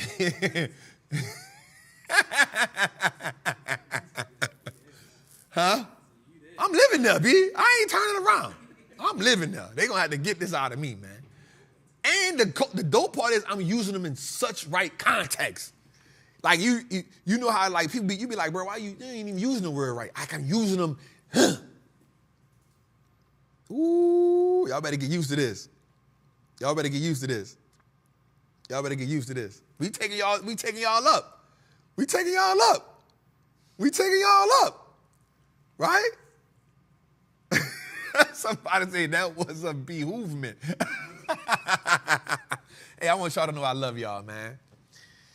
All right, so watch this, man. Out the bank, under the mattress, right? The U.S. bank titans, J.P. Morgan Chase, Wells Fargo, and Citigroup lose $84.5 billion in deposits amid global uncertainty. So here's what I want us to understand.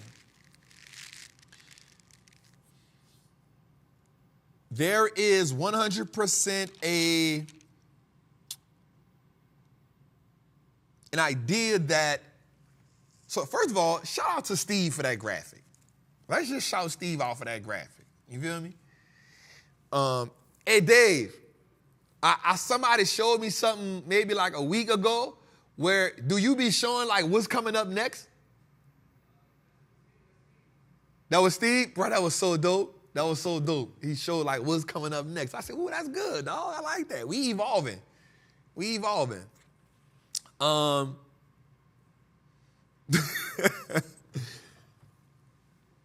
In times of panic, people want to grab hold to their money. And I'm not mad at you.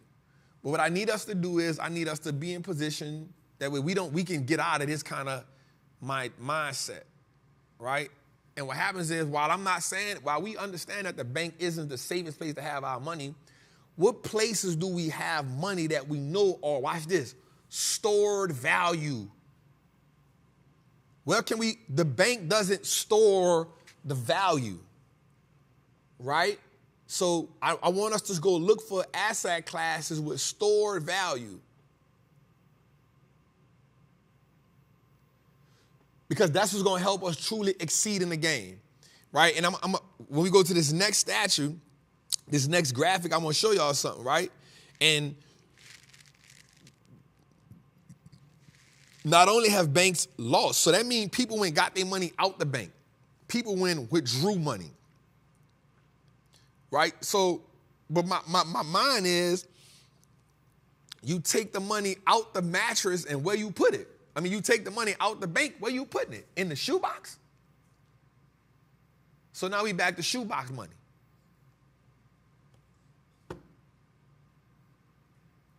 Right? Right? Like, we back to shoebox money. I need us to understand that, like, how we moving, what are we doing? Right? The problem is we need to understand that the bank isn't the safest place for our money, but the bank actually has a purpose. And we need to understand how do we use the bank for our purpose, for our leverage and not the bank's leverage. Right? So we need to be in asset classes like stocks. We need to be in asset classes like crypto. We need to be in gold and silver. We need to be in, did I say crypto? We need real estate. We need to be, we need to be in life insurance policies. We need to be able to diversify the pockets where we putting our money at. T-bills. We need to understand how to, like, all of these instruments are for us to use. They're not limited to. Right? Like, T-bills aren't just for certain people. Stocks aren't just for certain people. No, real estate isn't just for certain people. Let's watch this, what we talked about. Let's turn the free time into learning time. And if we turn the free time into learning time, we can increase our network expeditiously. Yeah, B. Yeah, B. Yeah, B. Yeah. Yeah. Because it's harder to move, it's harder to navigate. I'm going to give y'all a story right quick. I remember me and Cuz when he first came to Atlanta. I said, Cuz, let's go on this mountain. Cuz said, bet.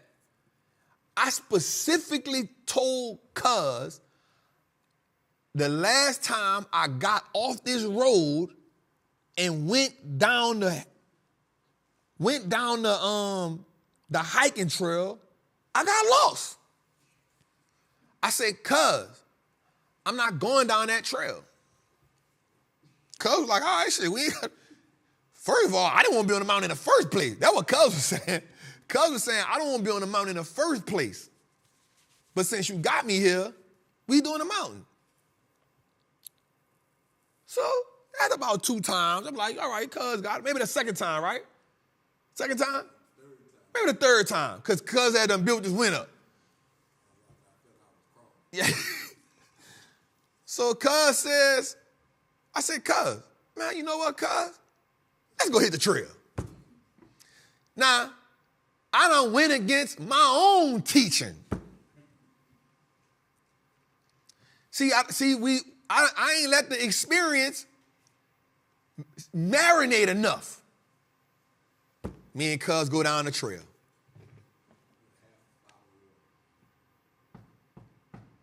30 minutes, 40 minutes in, I say, cuz. So first we done walked up the mountain already. So we on a downslope. Bro, all we got to do is keep going down. I won't take a detour. We 30 minutes in, I say, cuz. Man, I don't see nobody.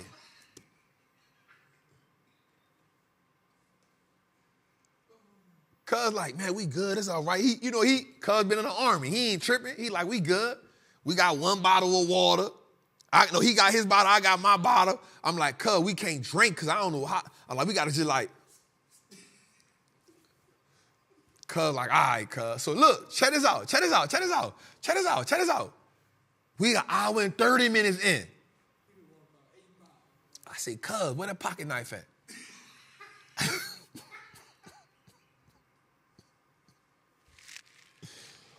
I say, cuz, where the pocket knife? He said, why? I say, bro, I don't know where the hell we at, cuz. Bro, we lost. Man, no lie, we was 3 hours in. We was 8 miles. Is it 8 miles? 8.5 miles later. After we done walked up 2 miles, so we 10 miles in. I said, man, I don't want to do nothing else the rest of the day, cuz I'm straight, dog. I'm in a car grumpy. Man, how the hell I'm in? What happens is, though, watch this. Bring it full circle. When you don't have proper navigation, you can't expect but to get lost. But when you get lost, you can't stop. But you wasting unnecessary time and effort to now, watch this, to get back to break even so you can hit the finish line. Because we had to go back to break even. I'm like, oh, there go over there, cuz. Oh, now let's go. We got to get back. So watch this. Full circle moment here. You get lost on a financial journey going somewhere you ain't never been and you ain't got no direction, and it wears you out just to get to break even. By the time you get to break even, you financially exhausted, and the wounds from the journey done wore you down enough. You like, you know what? Man, I ain't even much investing my money no more. I'm straight. I done lost money on the investment. I done tried the stock thing already. I'm good on that. Now I'm going to go back to the place that I wanted to escape from. Now you acting like the Israelites, right? You got the man, and the man, it tastes different. You know what you say? I want the leeks and onions back. I want the leeks and onions back because I haven't acquired the taste.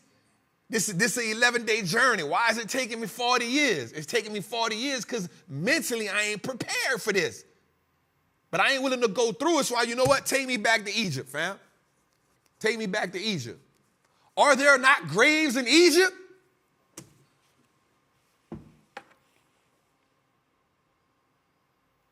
Are they not graves in Egypt? Moses, did you bring me in the desert to die? Are there not graves in Egypt? Man, take me back to Pharaoh. I need the leeks and the onions. I need to go back to making bricks with no straw.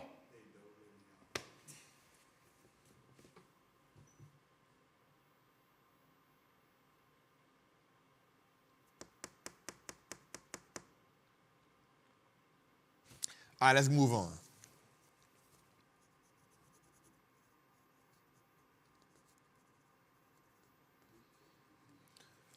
All right, so big tech is printing money before they sell a product. Here's the thing. So we're looking at these big tech companies. Apple has 167 billion. Watch how we bring this full circle. Apple got 167 billion dollars in cash. Alphabet got 150 billion in cash. Microsoft got 121 in cash. Amazon got 67 billion. Meta got 60 billion. Watch this. That's in cash and cash equivalents. Watch this. They're all investing money in 4 and 5 year treasuries. Watch this. Apple right now is making $7 billion a month off investing in treasuries, and that's before they even sell an iPhone.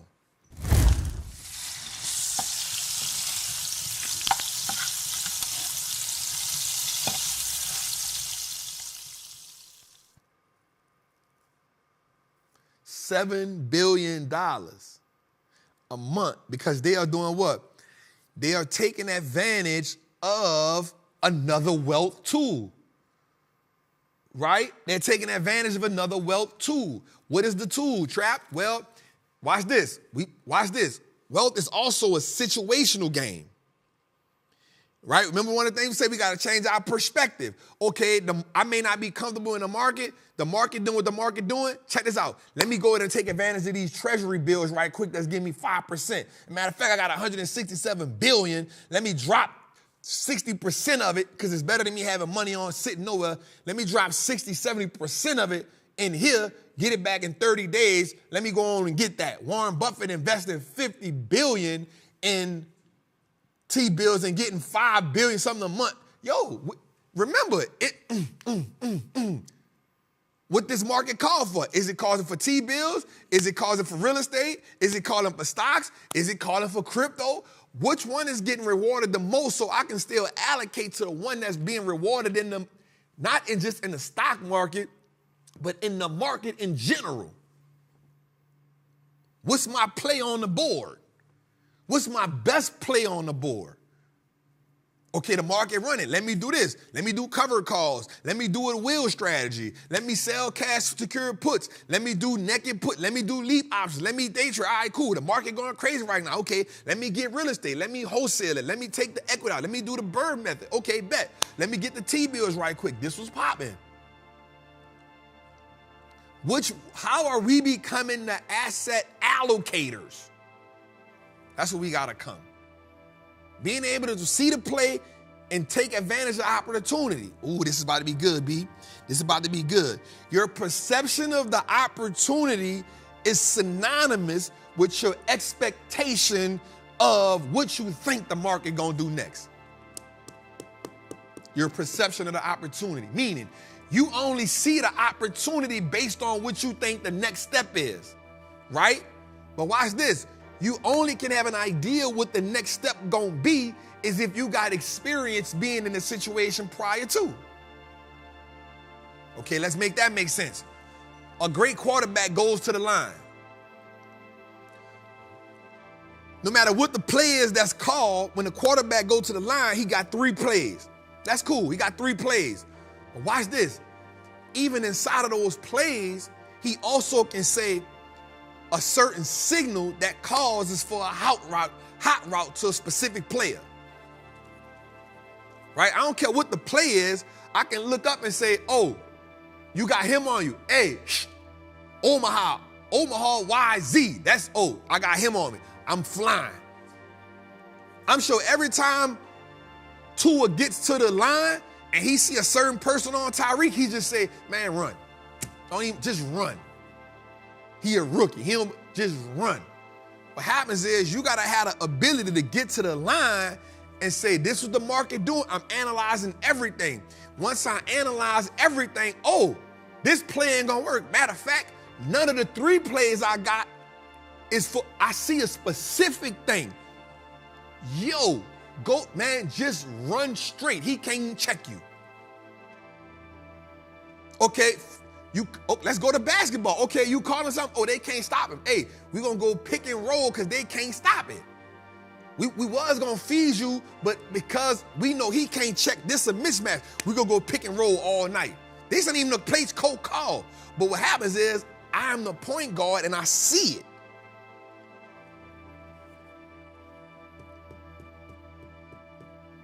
I need you to be able to say, yo,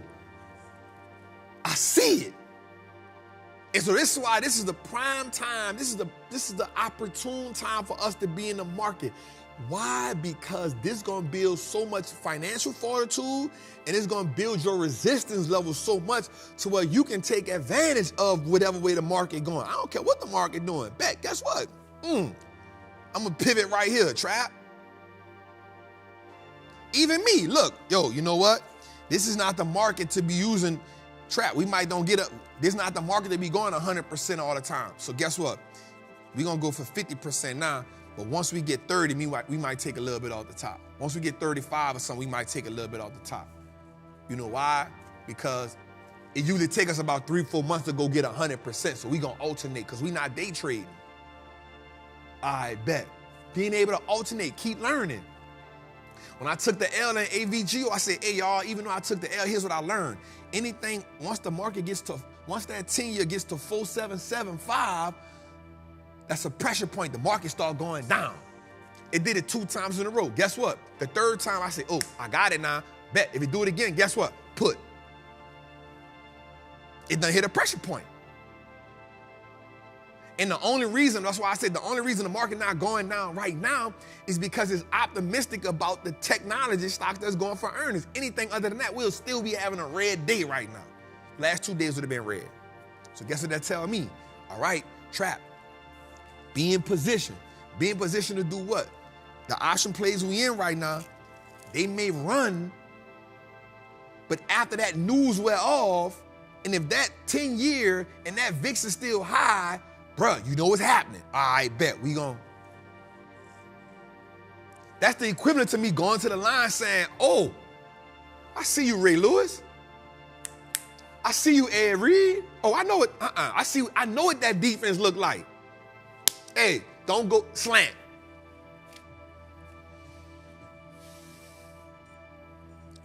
It's why we never stop learning in this game.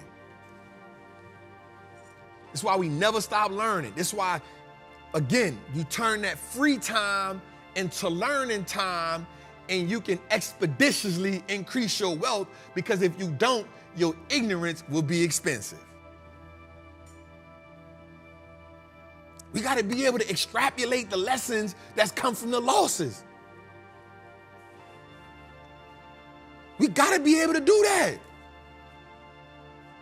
Our inability to extrapolate the lesson from the loss gonna mean we gonna keep on doing what? Taking the same loss.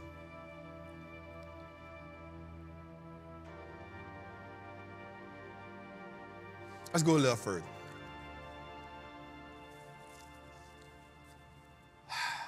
OB, don't sleep on the extrapolate. Don't sleep on extrapolate. B, stop playing. I'm off the head right now. I'm off the dome, B. I'm off the dome. That thing hot.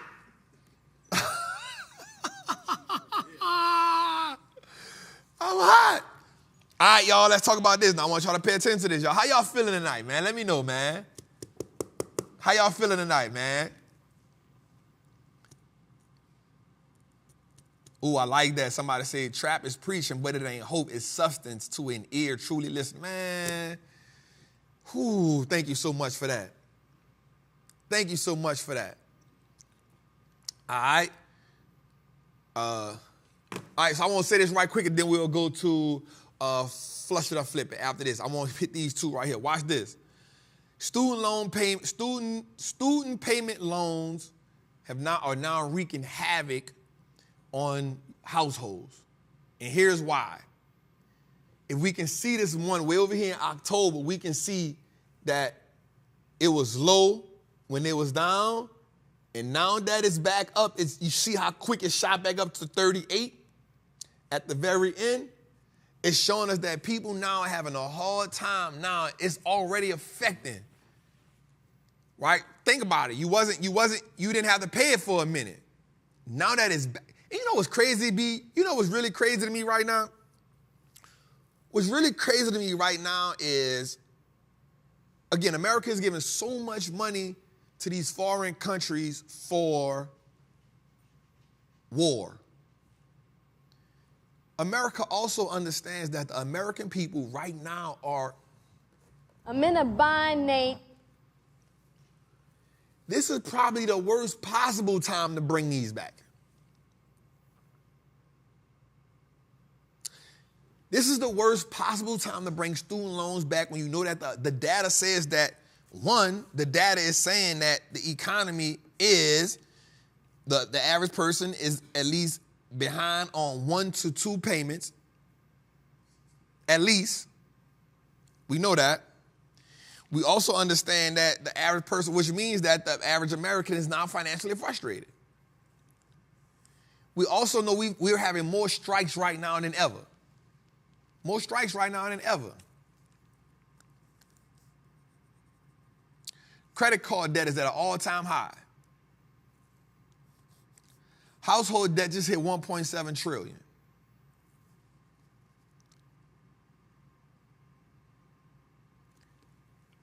Make me understand why adding another bill to an already fatigued American household. Make me understand how that makes sense.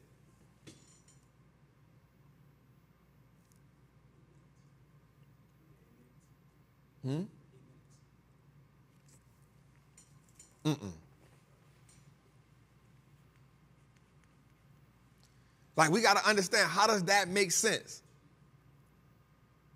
Right? So we got people that's already financially frustrated. We got people that's checked it. Like, so we also had another stat that said that 144,000, was it 144,000? Yeah, it was 144,000 new, something like 144,000 people were now working 2 full-time jobs. I remember that stat. So you had 144,000 people now working 2 full-time jobs. Listen, a full-time job and a part-time. A full-time job by itself is enough. A full-time job and a part-time job is draining. 2 full-time jobs? Then you had another, like, 10% of Americans working full-time and part-time jobs.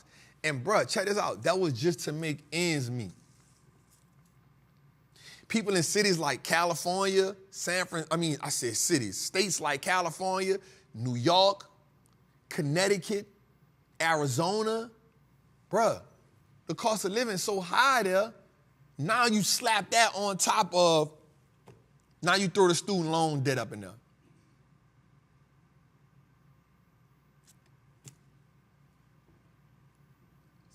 What are you expecting? I'm just saying, listen, I'm not against helping other countries, but at what point do you do something financially to help the country that you say you represent? Now, I'm not a politician, but I do know this. If you allow them to feed you, get them permission to starve you. And at some point, you got to come to the realization that you got to do better. At some point, you got to come to the realization that financial freedom is not only your only hope, but it's the only lifeline that you have. At some point, you got to come to the realization that you have to financially put yourself, financially, you got to vaccinate yourself from the things that have been eating you alive. You got to do it.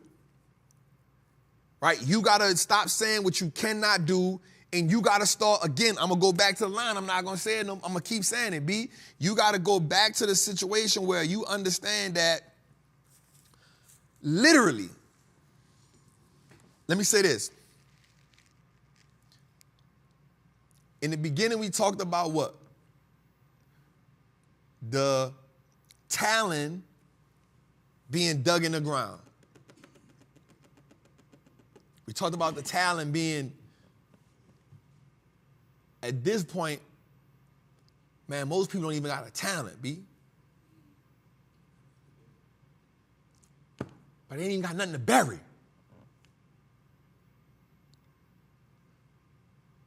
So what do?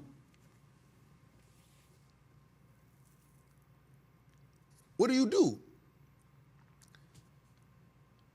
And we not even much cognizant enough to understand that we are recklessly throwing away what we do have.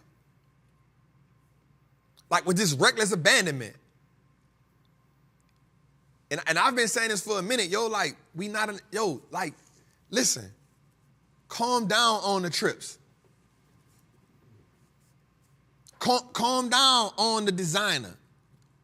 I ain't saying don't get it, but you ain't in that position right now. Stop trying to prove to somebody that you financially in a situation that you're not in because you're wreaking havoc on yourself. This ain't a game. I'm going to say this right now. It's real talk. Right now, I know about 50 people right now that's literally homeless right now. And it ain't that they plan for it, but we ain't never shook back from. We ain't never shook back from the pandemic, bruh. They just swooped that rug right from underneath us. They stopped giving you money. They not paying you. So watch this. Bro, people really like thugging it out here, and they trying to survive, bro. We living in a real world right now. This ain't no game. And while you trying to impress to people on the social media app, man, it's time to get your house clean. Stop arguing in the comments with people. Stop having no opinion about everything other than your life. That went over their head. That wasn't a big word, but that was a powerful statement. Stop having an opinion about everything else but your life. You got an opinion about everything but the one thing that matters. You don't want that harsh truth. I need to get my ish together.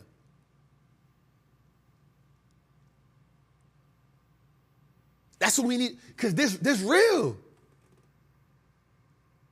They don't care.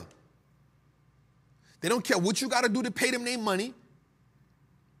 They don't care what they need them. You know why they need them? Because that $33 trillion ain't going to pay itself. Guess what happened? China said, we cashing in on $21 billion worth of bonds. We cashing in on $21 billion worth of bonds, and we cashing in. We need that. China cashed in.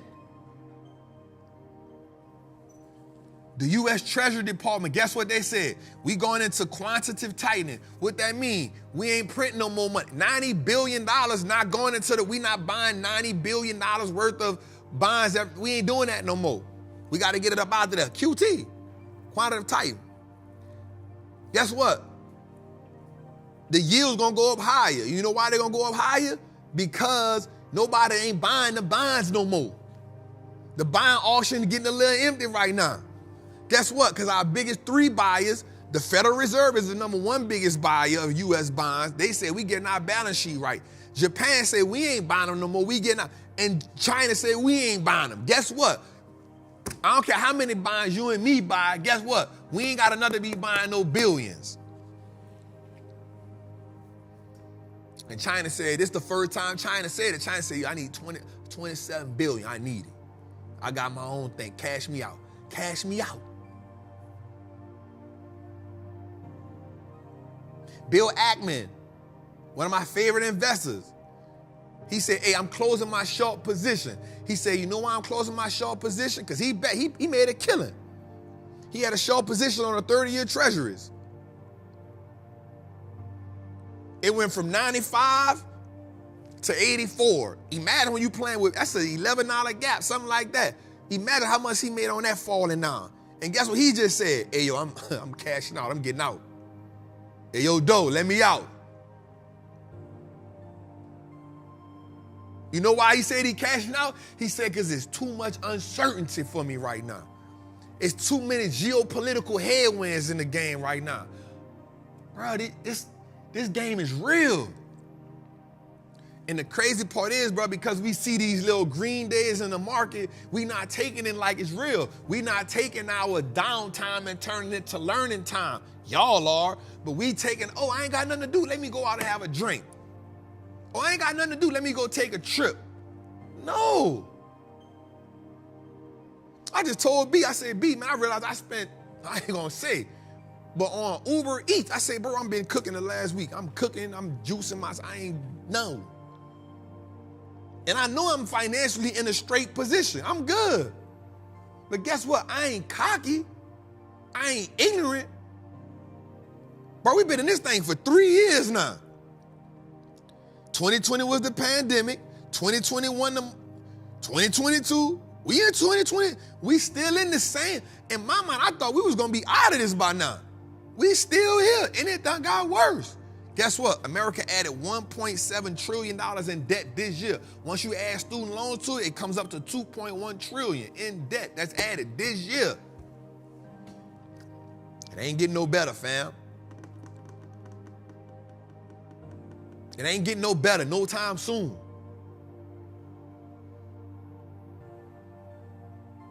So I'm asking you, what you gonna do? I want you to come to Trappin Tuesdays every week, because I'm gonna keep on putting the information out. We're gonna keep on teaching. But at some point, you gotta dig internally and say, yo, I gotta do this, because guess what? I gotta take the information and apply it. When I went to New Orleans, they had so many killers. I was like, bro, I gotta get from down here. But I realized it ain't just in New Orleans, it's in every, you know why? People are overwhelmed. People are frustrated. People are tired. Guess what, man? Man, we living on edge. We living on tension. We living on that. The senses, even if you ain't in a threat directly, you just understand what's going on in the world and you trying to like not deal with it. So you still in. I read a book that said the presence of stress is just as disastrous as the stress itself.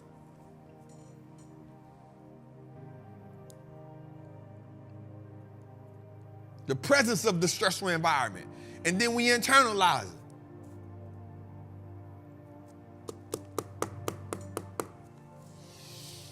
Let's go a little further, man.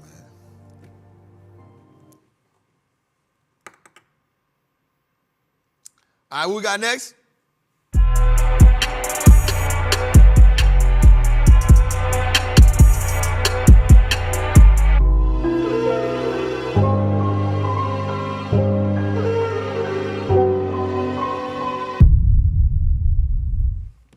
Let's go. All right, man, let's get into it, man. All right, one of our favorite segments for sure, we know it is Flush It or Flip It, man. Let's get into it, man. All right, man, let's get it, man. First on the list, man, waste management. Waste management. They actually report earnings tomorrow. How y'all feel about that, man? Waste management, man, one of the biggest companies when it calls the waste disposal, right? How do we feel about it? Waste management. How do we feel about it? I'm gonna give y'all a little time. Flush it or flip it. Waste management. I'm gonna give y'all a little time. Waste management. How do we feel?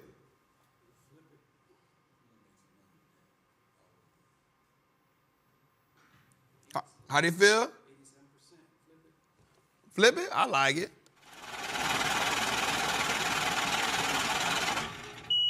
All right. Spotify shocked me. Company is up 105, 110% year to date.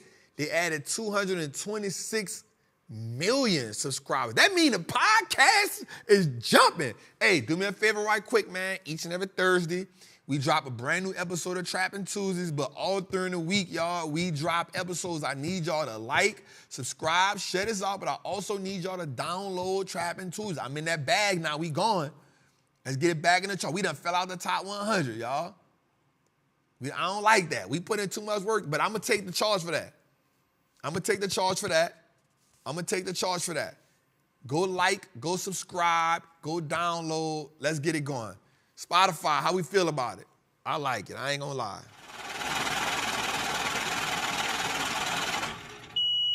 Amazon, man, y'all already know it, man.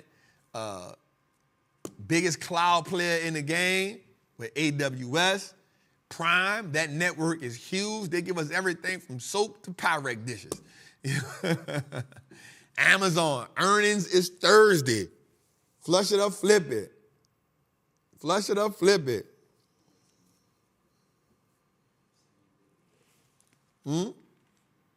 I like it. All right, this one a sleeper right here, man. Baker Hughes, man, is a company that engages in the provision of all field product services and digital solution. It operates through all field services and equipment, industrial and energy technology. Year to date, they are up 5%. Year to date, they up 17%. 1 year, they up 29%. How we feel about it? Baker Hughes, flush it or flip it.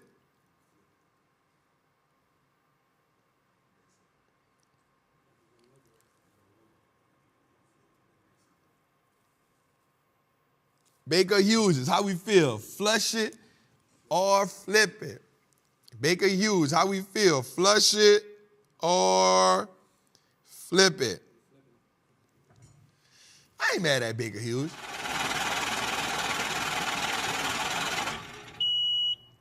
Old Dominion Freight Line. Listen here, this is a big dog, man. This is one of the old schoolers. They grandfathered in when it comes to putting them trucks on the road.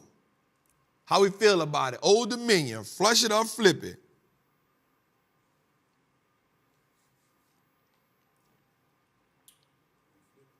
How they feel, B?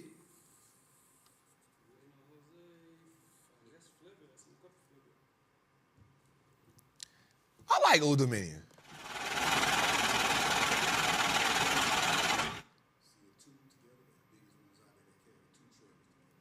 So watch this, man. Sketchers. Listen, they be sleeping on it. I'm telling you, I put this in Trap Anonymous, and I think I put it in the Patreon. Sketchers. Listen, I'm telling y'all, this one of them ones. I ain't even waiting on y'all. I'm flipping that one. Southwest Airlines. Ticker symbol love. Flush it or flip it.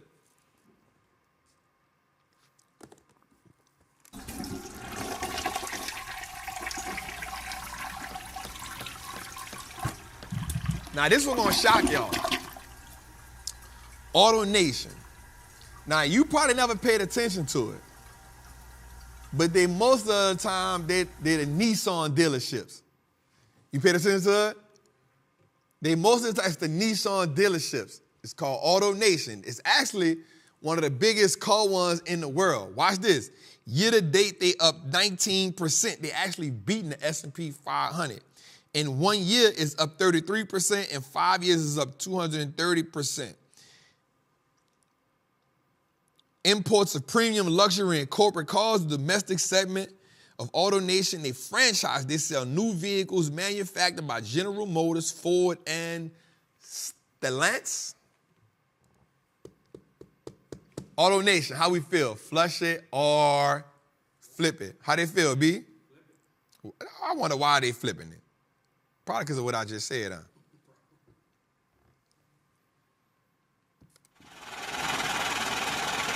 And let's go, baby. My last one, CMG, man. You already know, up 32% year to date, up 19% in the year, up 326 years. Listen, we is the home of the guacamole, man.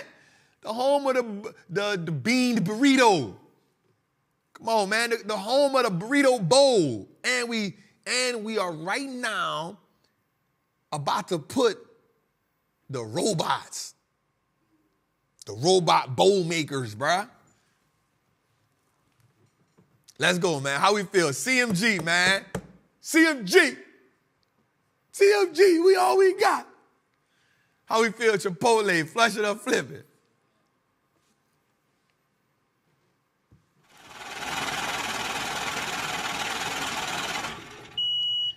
All right, man. Great job, man. Great job with flush it or flip it. Hey, y'all, I want to say something right quick before we get into the next segment. Man, make sure y'all share this out to people. Make sure y'all share this out. I'm going to keep telling y'all, make sure y'all share this out. It is October. We are 27,000 subscribers away from 100,000 subscribers. We 27,000 subscribers away from 100,000 subscribers. We only had the channel right at a year and 2 months. Man, I definitely would love to get that by the end of the year. Definitely, man. Let's go, man. Let's get us there. Let's get to 100,000 subscribers, man. Let's go, man. All right, man, let's hit it, man. 1-800-TRAPPIN hotline. What we got, family? Pastor Trap, this is Horace Moore from Tampa, Florida, and I'm curious as to how do you go about choosing the stocks that you evaluate for your buy and hold investments? I know that there are a lot of stocks out there, and you seem to be able to come up with the sleepers as it pertains to investments. So how do you come up with which stocks you evaluate? I appreciate it. Thank you. OG, I told you stop calling me Pastor Trap. Nah, man, we appreciate you, OG. Honestly, if I'm being real with you, OG, this is what I do. So one of the things I'll do is a lot of times I'll be researching one company, and because when I'm researching one company, I always go look for the competitors. And so when I'm looking for the competitors, they always give me a list of the people they're competing with. And I always be like, all right, bet. And you know what's happening? He and that master of the triple beam. Them lottery picks be crazy. Them lottery picks come straight off my watch list. You know what I'm saying? Straight off my watch list. And if you're in Trappers Anonymous, you get that for either probably ticket symbol 2, you might get some stock. But they get the stocks off my watch list, and they get the 10 stocks, and they get that lottery pick, and they be getting that price point. I'm telling you, that one I put in that a day, watch this. I'm going to just say something. The one I put in Trappers Anonymous and that a day, and just the Patreon got it way more in-depth for me. Bro, I found a company. I'm going to just say it. I ain't going to say who the company is. I found a company. Now, I've never found a company on Yahoo Finance. I found a company that's responsible for the red lights. But not just the red lights, they're responsible for the flash. When you speed or when you go around a truck, the buses, they're responsible for that. They also responsible for the tolls, for the toll bridges. You go through the toll bridges and they got the little tag, the easy tag. And they're responsible for all the parking in hospitals and healthcare, courtrooms, and municipal government parking lots. Guess how much the stock was right now? $20.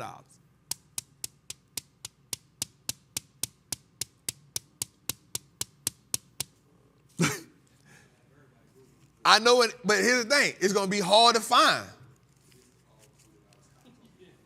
Bro, they was like, bro, where you found this company at? I was like, man, this is what I do. That's what I do. It's all good. Look, Courtney said, nah, bro, they got to pay for that. They got to go research. They ain't going to go research it. When I put them in, they put them in. Look, they said, they got me today. Listen, man, when I saw it, and that's what happened. I can't tell y'all. Now, I can't tell y'all because my people pay for that. But that's one of the benefits of having me is because ChatGPT gonna tell you. I bet you it don't. Let me see. Let me see if I can put it in. You ain't gonna get it off ChatGPT because they don't know. Let me see something.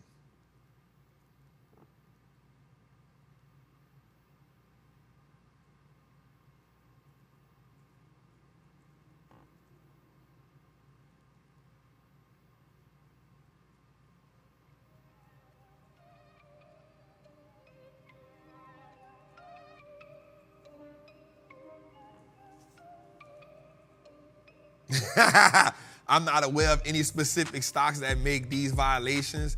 Typically referred to, hold up to it. I'm not aware of specific stocks that make these violations. Typically referred to innocent individuals. If you have questions about investing on a specific stock, please ask me. Red lights in the context of stocks usually refer, even they ain't gonna get it. Even they ain't gonna get it. You feel me? So definitely. But that's how I think, man. I got, for me, I'm always thinking outside the box. I'm always thinking, how do I find, like, what is this? Who make that? And then what happens is you got to dig so deep because they won't give you stocks, they'll give you private companies. Because a lot of companies be private. So you got to go deep. But when I put that in today, I said, ooh, they going to love this one. Like certain ones I put in there, I know they be like, how the hell? Look, I know when I put certain stocks, I know they be like, how the hell he came up with this? I know they be like, how the hell you found this, bruh? So definitely, man. So that's the thing about being either in a Patreon or in Trappers Anonymous. I'm going to put stuff on your plate outside of just the option stuff we doing in the Patreon. When I was explaining the beat something, I'm going to start doing to the Patreon and the option and the Trappers Anonymous. One of the things I do outside of that is because I'm always researching. I'm looking. And it don't even much be the little things that I come up with. It be the bigger ones, the other ones that I come up with. All right, let's go a little further. Trap, what's going on, man? Appreciate you taking my question. As you can see, I'm at work right now. I'm taking a little break, so I'll make it very brief. My question is, what are your thoughts of selling covered calls in a Roth IRA? So I recently started selling covered calls in a Roth IRA, particularly with Meta stock. And the biggest reason why is because of the two reasons. Collecting the premiums don't count as taxes, and also if the stock ever gets called away, obviously if the buyer takes it, I have to sell it. I also don't have to pay capital gains tax in the Roth as long as I leave it in the Roth. And I'll also be able to touch at the age 59.5. So I just wanted to get your thoughts on it because a lot of people are not talking about that for obvious reasons. And if anybody's listening to it right now, maybe it's a strategy they can use. So I just want to get your thoughts on that.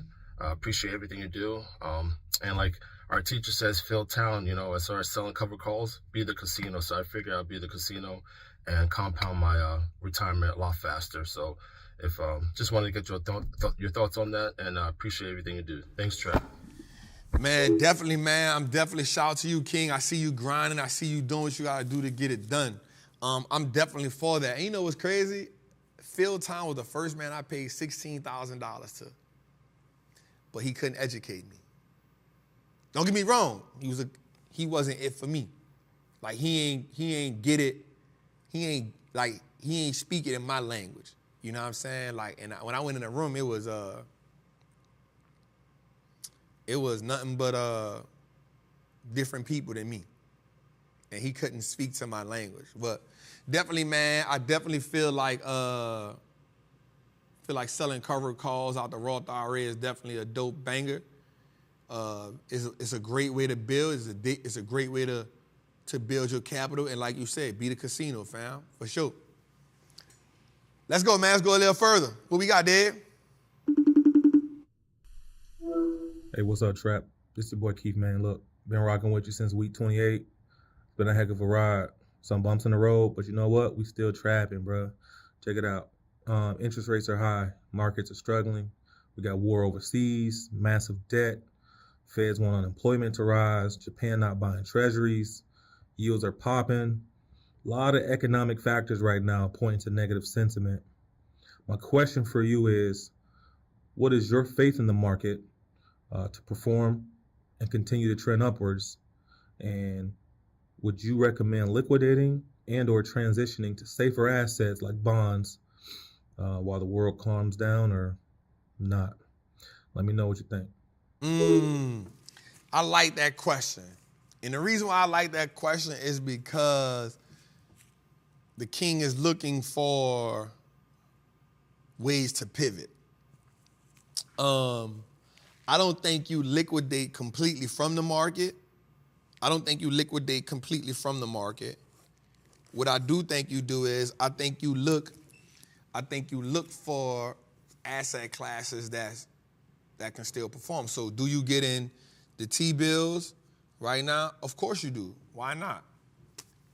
Take advantage of that. You know what I'm saying? Let's get some money that you can allocate there. That's for sure passive income, as long as you understand how to, you know what I'm saying? You understand exactly how they work. You know, being able to, like the King talked about earlier, being able to sell a covered cause, right? Being able to do that, putting the data in the game right now, saying once it hits 48, you know, once we get that, you know, these puts will be in play. So that's kind of good. And that's why I always say, like, being in position, being able to have cash on hand, being somewhat liquid, because watch this. Watch what I'm about to say. Cash is still a position.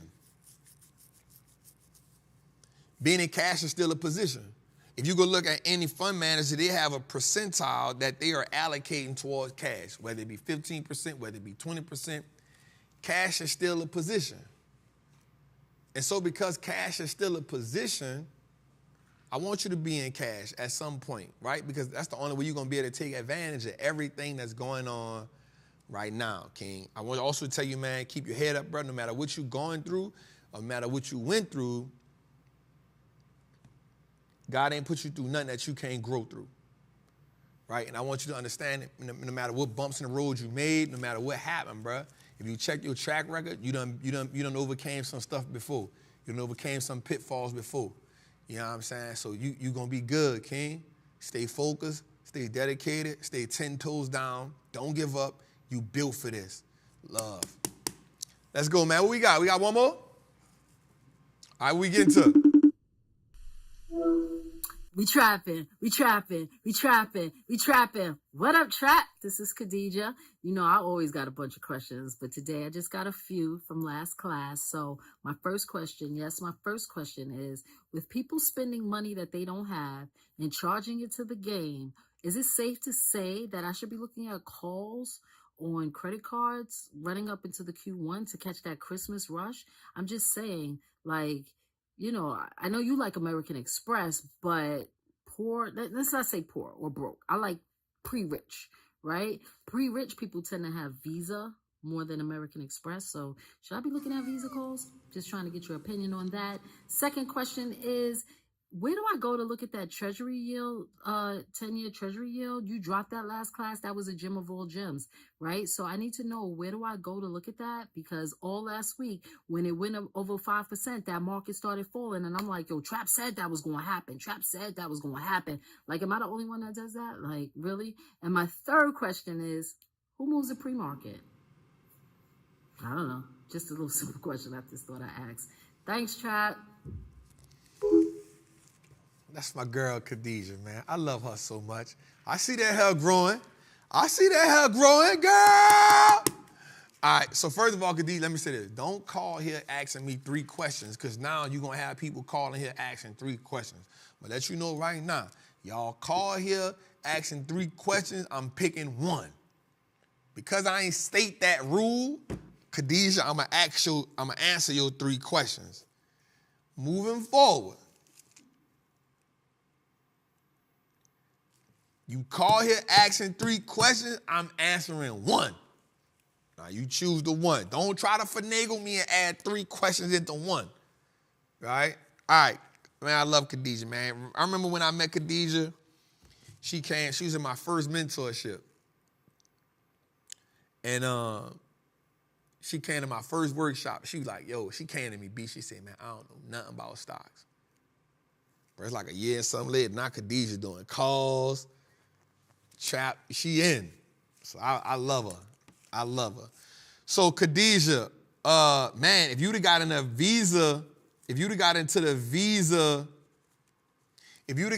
Visa play a little early, you'd have got that 4% pop it did. I love the pre-rich. She say pre-rich people use Visa. Shit, I still use it too. Yep, she TM1. Definitely be mindful of the Visa calls, because it doesn't move. It moved hard for earnings, but it don't move hard all the time. So be mindful of that, but I'm not mad at a Visa call. I'm gonna say that.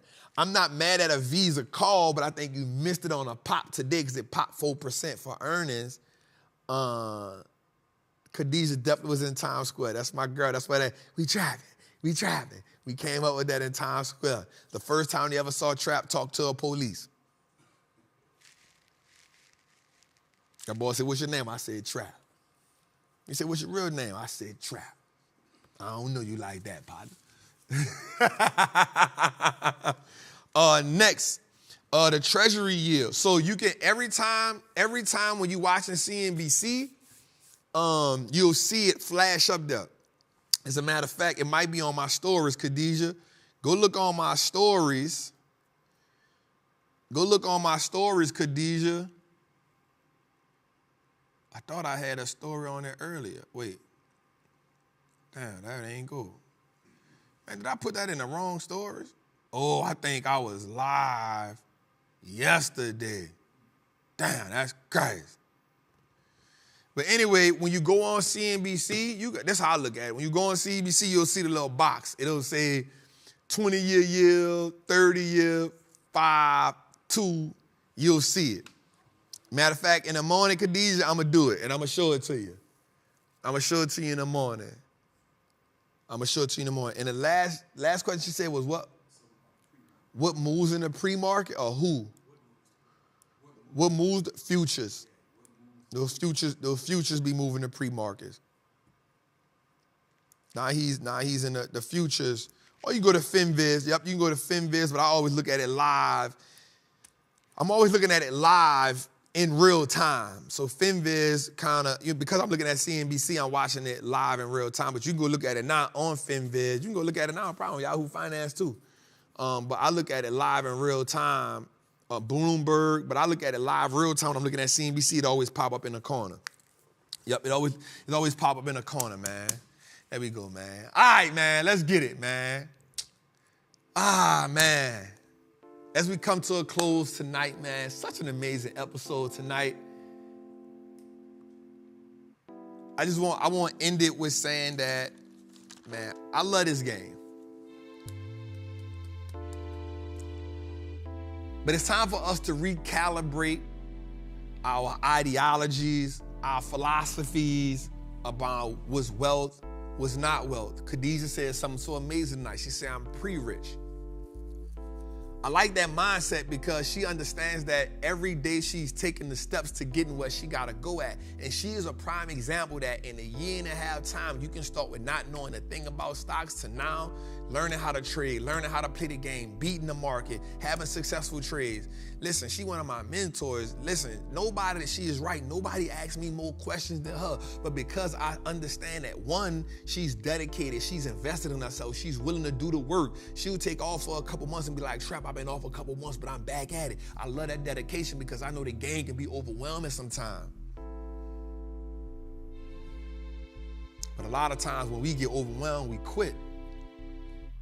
You ain't get into the position you in overnight, so you damn sure ain't gonna get out of that position overnight. But every day if you work toward it, every day if you put your head in the game, no matter what life got going on, life gon' life, the market gon' market, but it's our perception on both of them that leads us to victory. The life gon' life and the market gon' market, but it is our perception on both that leads us to victory. And what we do not acknowledge, we will repeat. So one of the first things you can acknowledge is, one, I acknowledge where I want to be at in my life. Two, I acknowledge the things that I do not know. Here's the dope part about this. 10% of the things in the world in existence you know. 10% of the things in the world you know exactly that you do not know. There's 80% of things in the world that you have no earthly idea that you do not know. So now you got to get around somebody. You got to get in the midst. You got to get in the area. You got to get in the vicinity of someone who knows the things that you do not know so that you can learn those things and now be privy to those things. I think that's the catalyst to the legacy blueprint. Because you cannot build legacy if you don't understand wealth. You cannot build legacy if you don't understand how the wealth game is played. But watch this. If you don't know none of those things, and if you don't know what you don't know, then how can you learn it? Our problem is we are so accustomed to learning things the hard way, and we want that to be the only way that we conceive knowledge. Man, I ain't gonna lie. Trap, how you be coming up with these words like that? Man, I keep learning, but I keep wanting to be around people who gonna teach me. I keep wanting to be around people who smarter than me. I love going in a room where I'm not the smartest person in the room. That's the rooms I want to be in. People keep saying, get in the room, get in the room. I don't want to get in the room to be motivated. I want to be getting in the room to be educated. I don't need motivation. And even though my mentor is the #1 motivation speaker in the world, I got the motivation, but what people don't know about ET that I love is he's also a leader in personal development.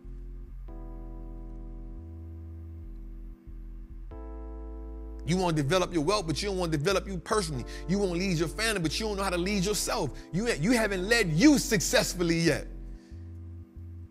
You survived here. You survived here. You ain't lead yourself here. You survived here. You woke up every day and you survived here. You ain't lead yourself here. And it's okay, because watch this. It's the acknowledging factor that I've survived here that makes me better, because now I can start leading myself. And you can't lead your family if you can't lead you. You cannot lead your family if you cannot lead you. Master you. Because once you master you, everything else gonna fall in line. Once you master you, everything else gonna come into play, because you're gonna start learning there's things about myself that I do not know, and there's things about myself that I need to know. I don't want to get in the environment where I don't know how to respond to this situation. And the reason why I don't know how to respond, because I don't know myself. I need to go in a situation where even if I don't know the answer, because I know me, I'm going to still stand proud. I'm going to still stand tall.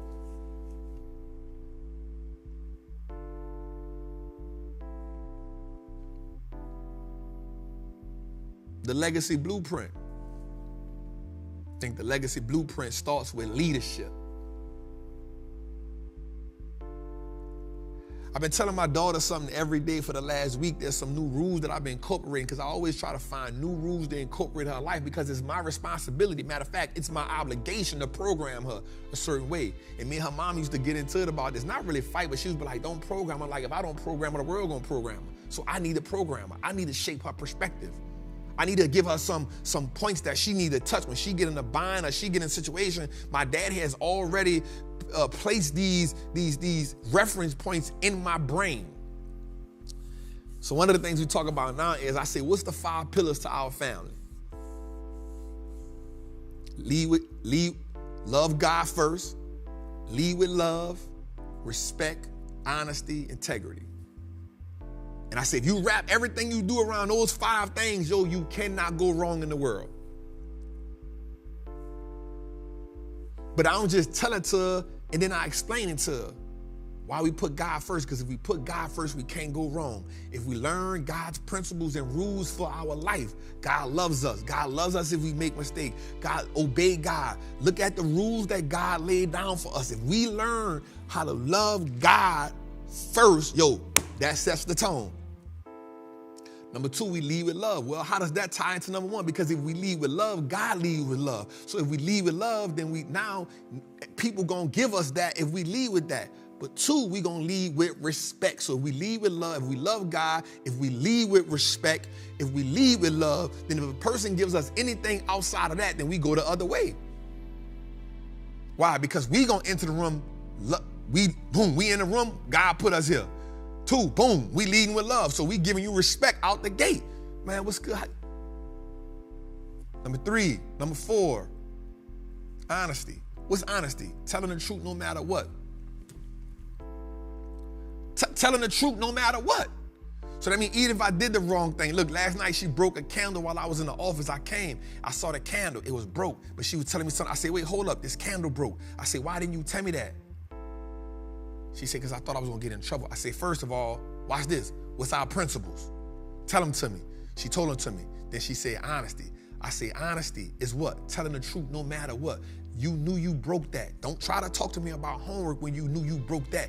Let's talk about that first, then we're gonna deal with the homework. I say, now I'm not mad at all. I'm disappointed because you know you broke it and you ain't tell me. So you wasn't abiding by our principles.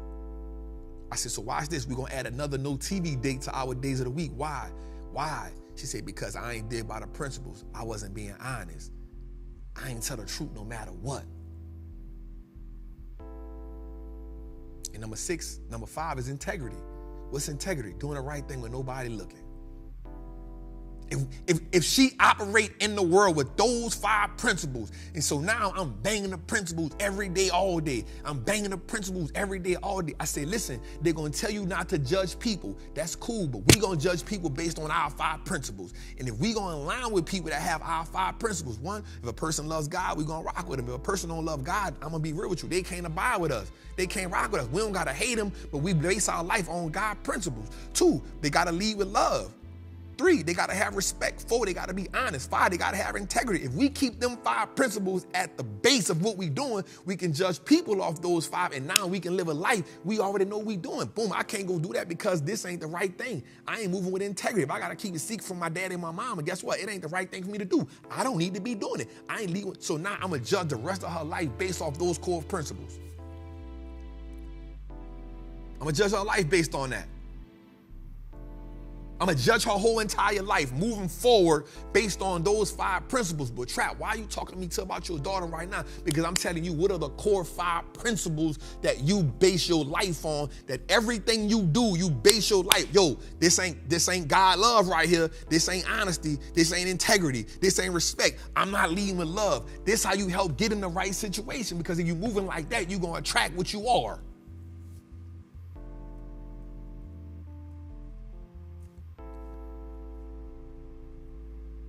Talking about legacy. We can't create legacy if we ain't got no principles. We ain't got no core values. We ain't got no mission statement. We ain't got no vision. We ain't got no beliefs. All we know is get money. That's why we keep failing. Because we don't got nothing wrapped around to get money. I want us to get money, but what's the things that's wrapped around to get money? Okay, well, when I get money, what I want to do? I want to give God what he do. I want to help some people out. I want to donate. I'm going to invest.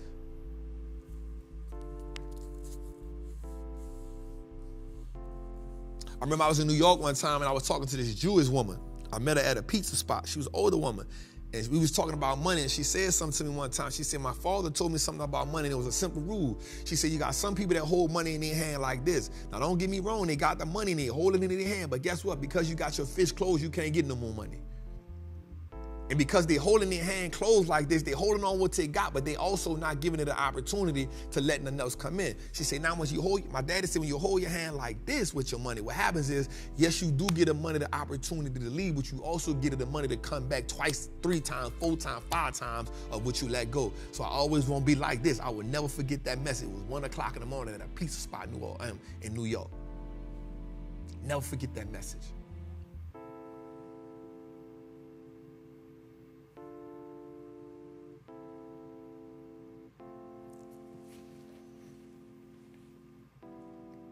These people print money every day, all day, y'all. So I'll promise you that money isn't lack.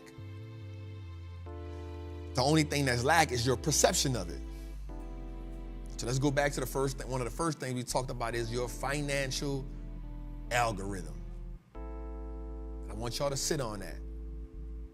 I want you to come up with those 5 principles for yourself and your life. And if you didn't have them, let's create them this week. You got to next Tuesday to create them. And I want you to change your financial algorithm. I want you to disrupt it. It's episode 66 of Trappin' Tuesdays, man. I want y'all to know from the bottom of my heart, myself and my team, man, we love y'all. Well, I appreciate y'all. Without y'all coming view us every night, we wouldn't have no show. I want y'all to understand that we're not stopping. We're going to keep going. And we're going to show up every night. I want y'all to know, man, we not in competition with nobody. And I say that from the bottom of my heart. The vision and the mission is clear to us what we doing. The vision is clear what we doing. We here to help y'all navigate this market. But more so than that, we trying to help, my goal is to help you financially develop. Not just personally develop, but financially develop. Implementing new rules, implementing new vision, implementing new principles in your life so that the wealth building journey is easy. I want you to be able to understand. I want you to look at that TV and understand what's going on. I'm as transparent as it get, y'all. Man, there's a million people better than me what they doing this. That's cool. I've never set out to be better than anyone but the old trap. I've never set out to be anything other than being better than the old trap. I stopped smoking weed. I stopped drinking alcohol 2018. Why? Because I understood that was going to hamper where I tried to go. I ain't do that because nobody told me. I woke up one day and said, I ain't smoking, I ain't drinking no more. Every habit I develop is to make me better. And it's a standard I live my life by.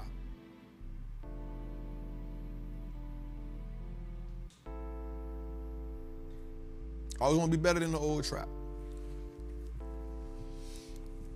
I'm gonna be truthful when I lose some money. I'm gonna be truthful when I make some money. You know why? Because it's all part of the game.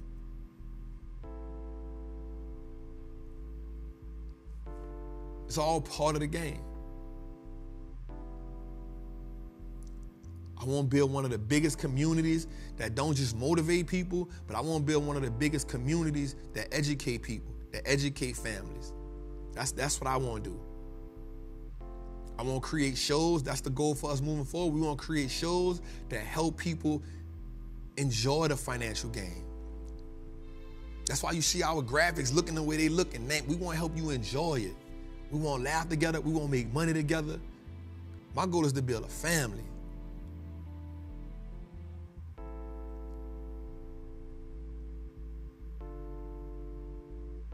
I just want to tell y'all I appreciate y'all for coming each and every week, giving us 3 hours of your Tuesday. Each and every Thursday, man, Jose drop. The audio is on all platforms. I'm going to work harder at making sure y'all know about it. And every day we drop an episode on the audio, and every other day he dropping an episode on this channel. Do me a favor, man. Subscribe to this channel, and when you see us do it, man, just go look at it. Our views not where they need to be at. We're going to get them up, though, because we're going to keep dropping. Also, go to the Wallstreet Trappin YouTube page. Man, we got a deck loaded of stuff we about to start dropping. We started dropping yesterday. Me and BB are recording content like crazy. We coming here tomorrow for another 8-10 hours, record more content. I'm trying to still be as much as I can because we're going to be recording. We're going to be dropping so much new stuff on that Wallstreet Trapper page. Let's get those likes up. I'm not asking y'all to buy anything. I'm just saying, come like, come consume the content that we about to drop, y'all. I love y'all. I appreciate y'all. Good night.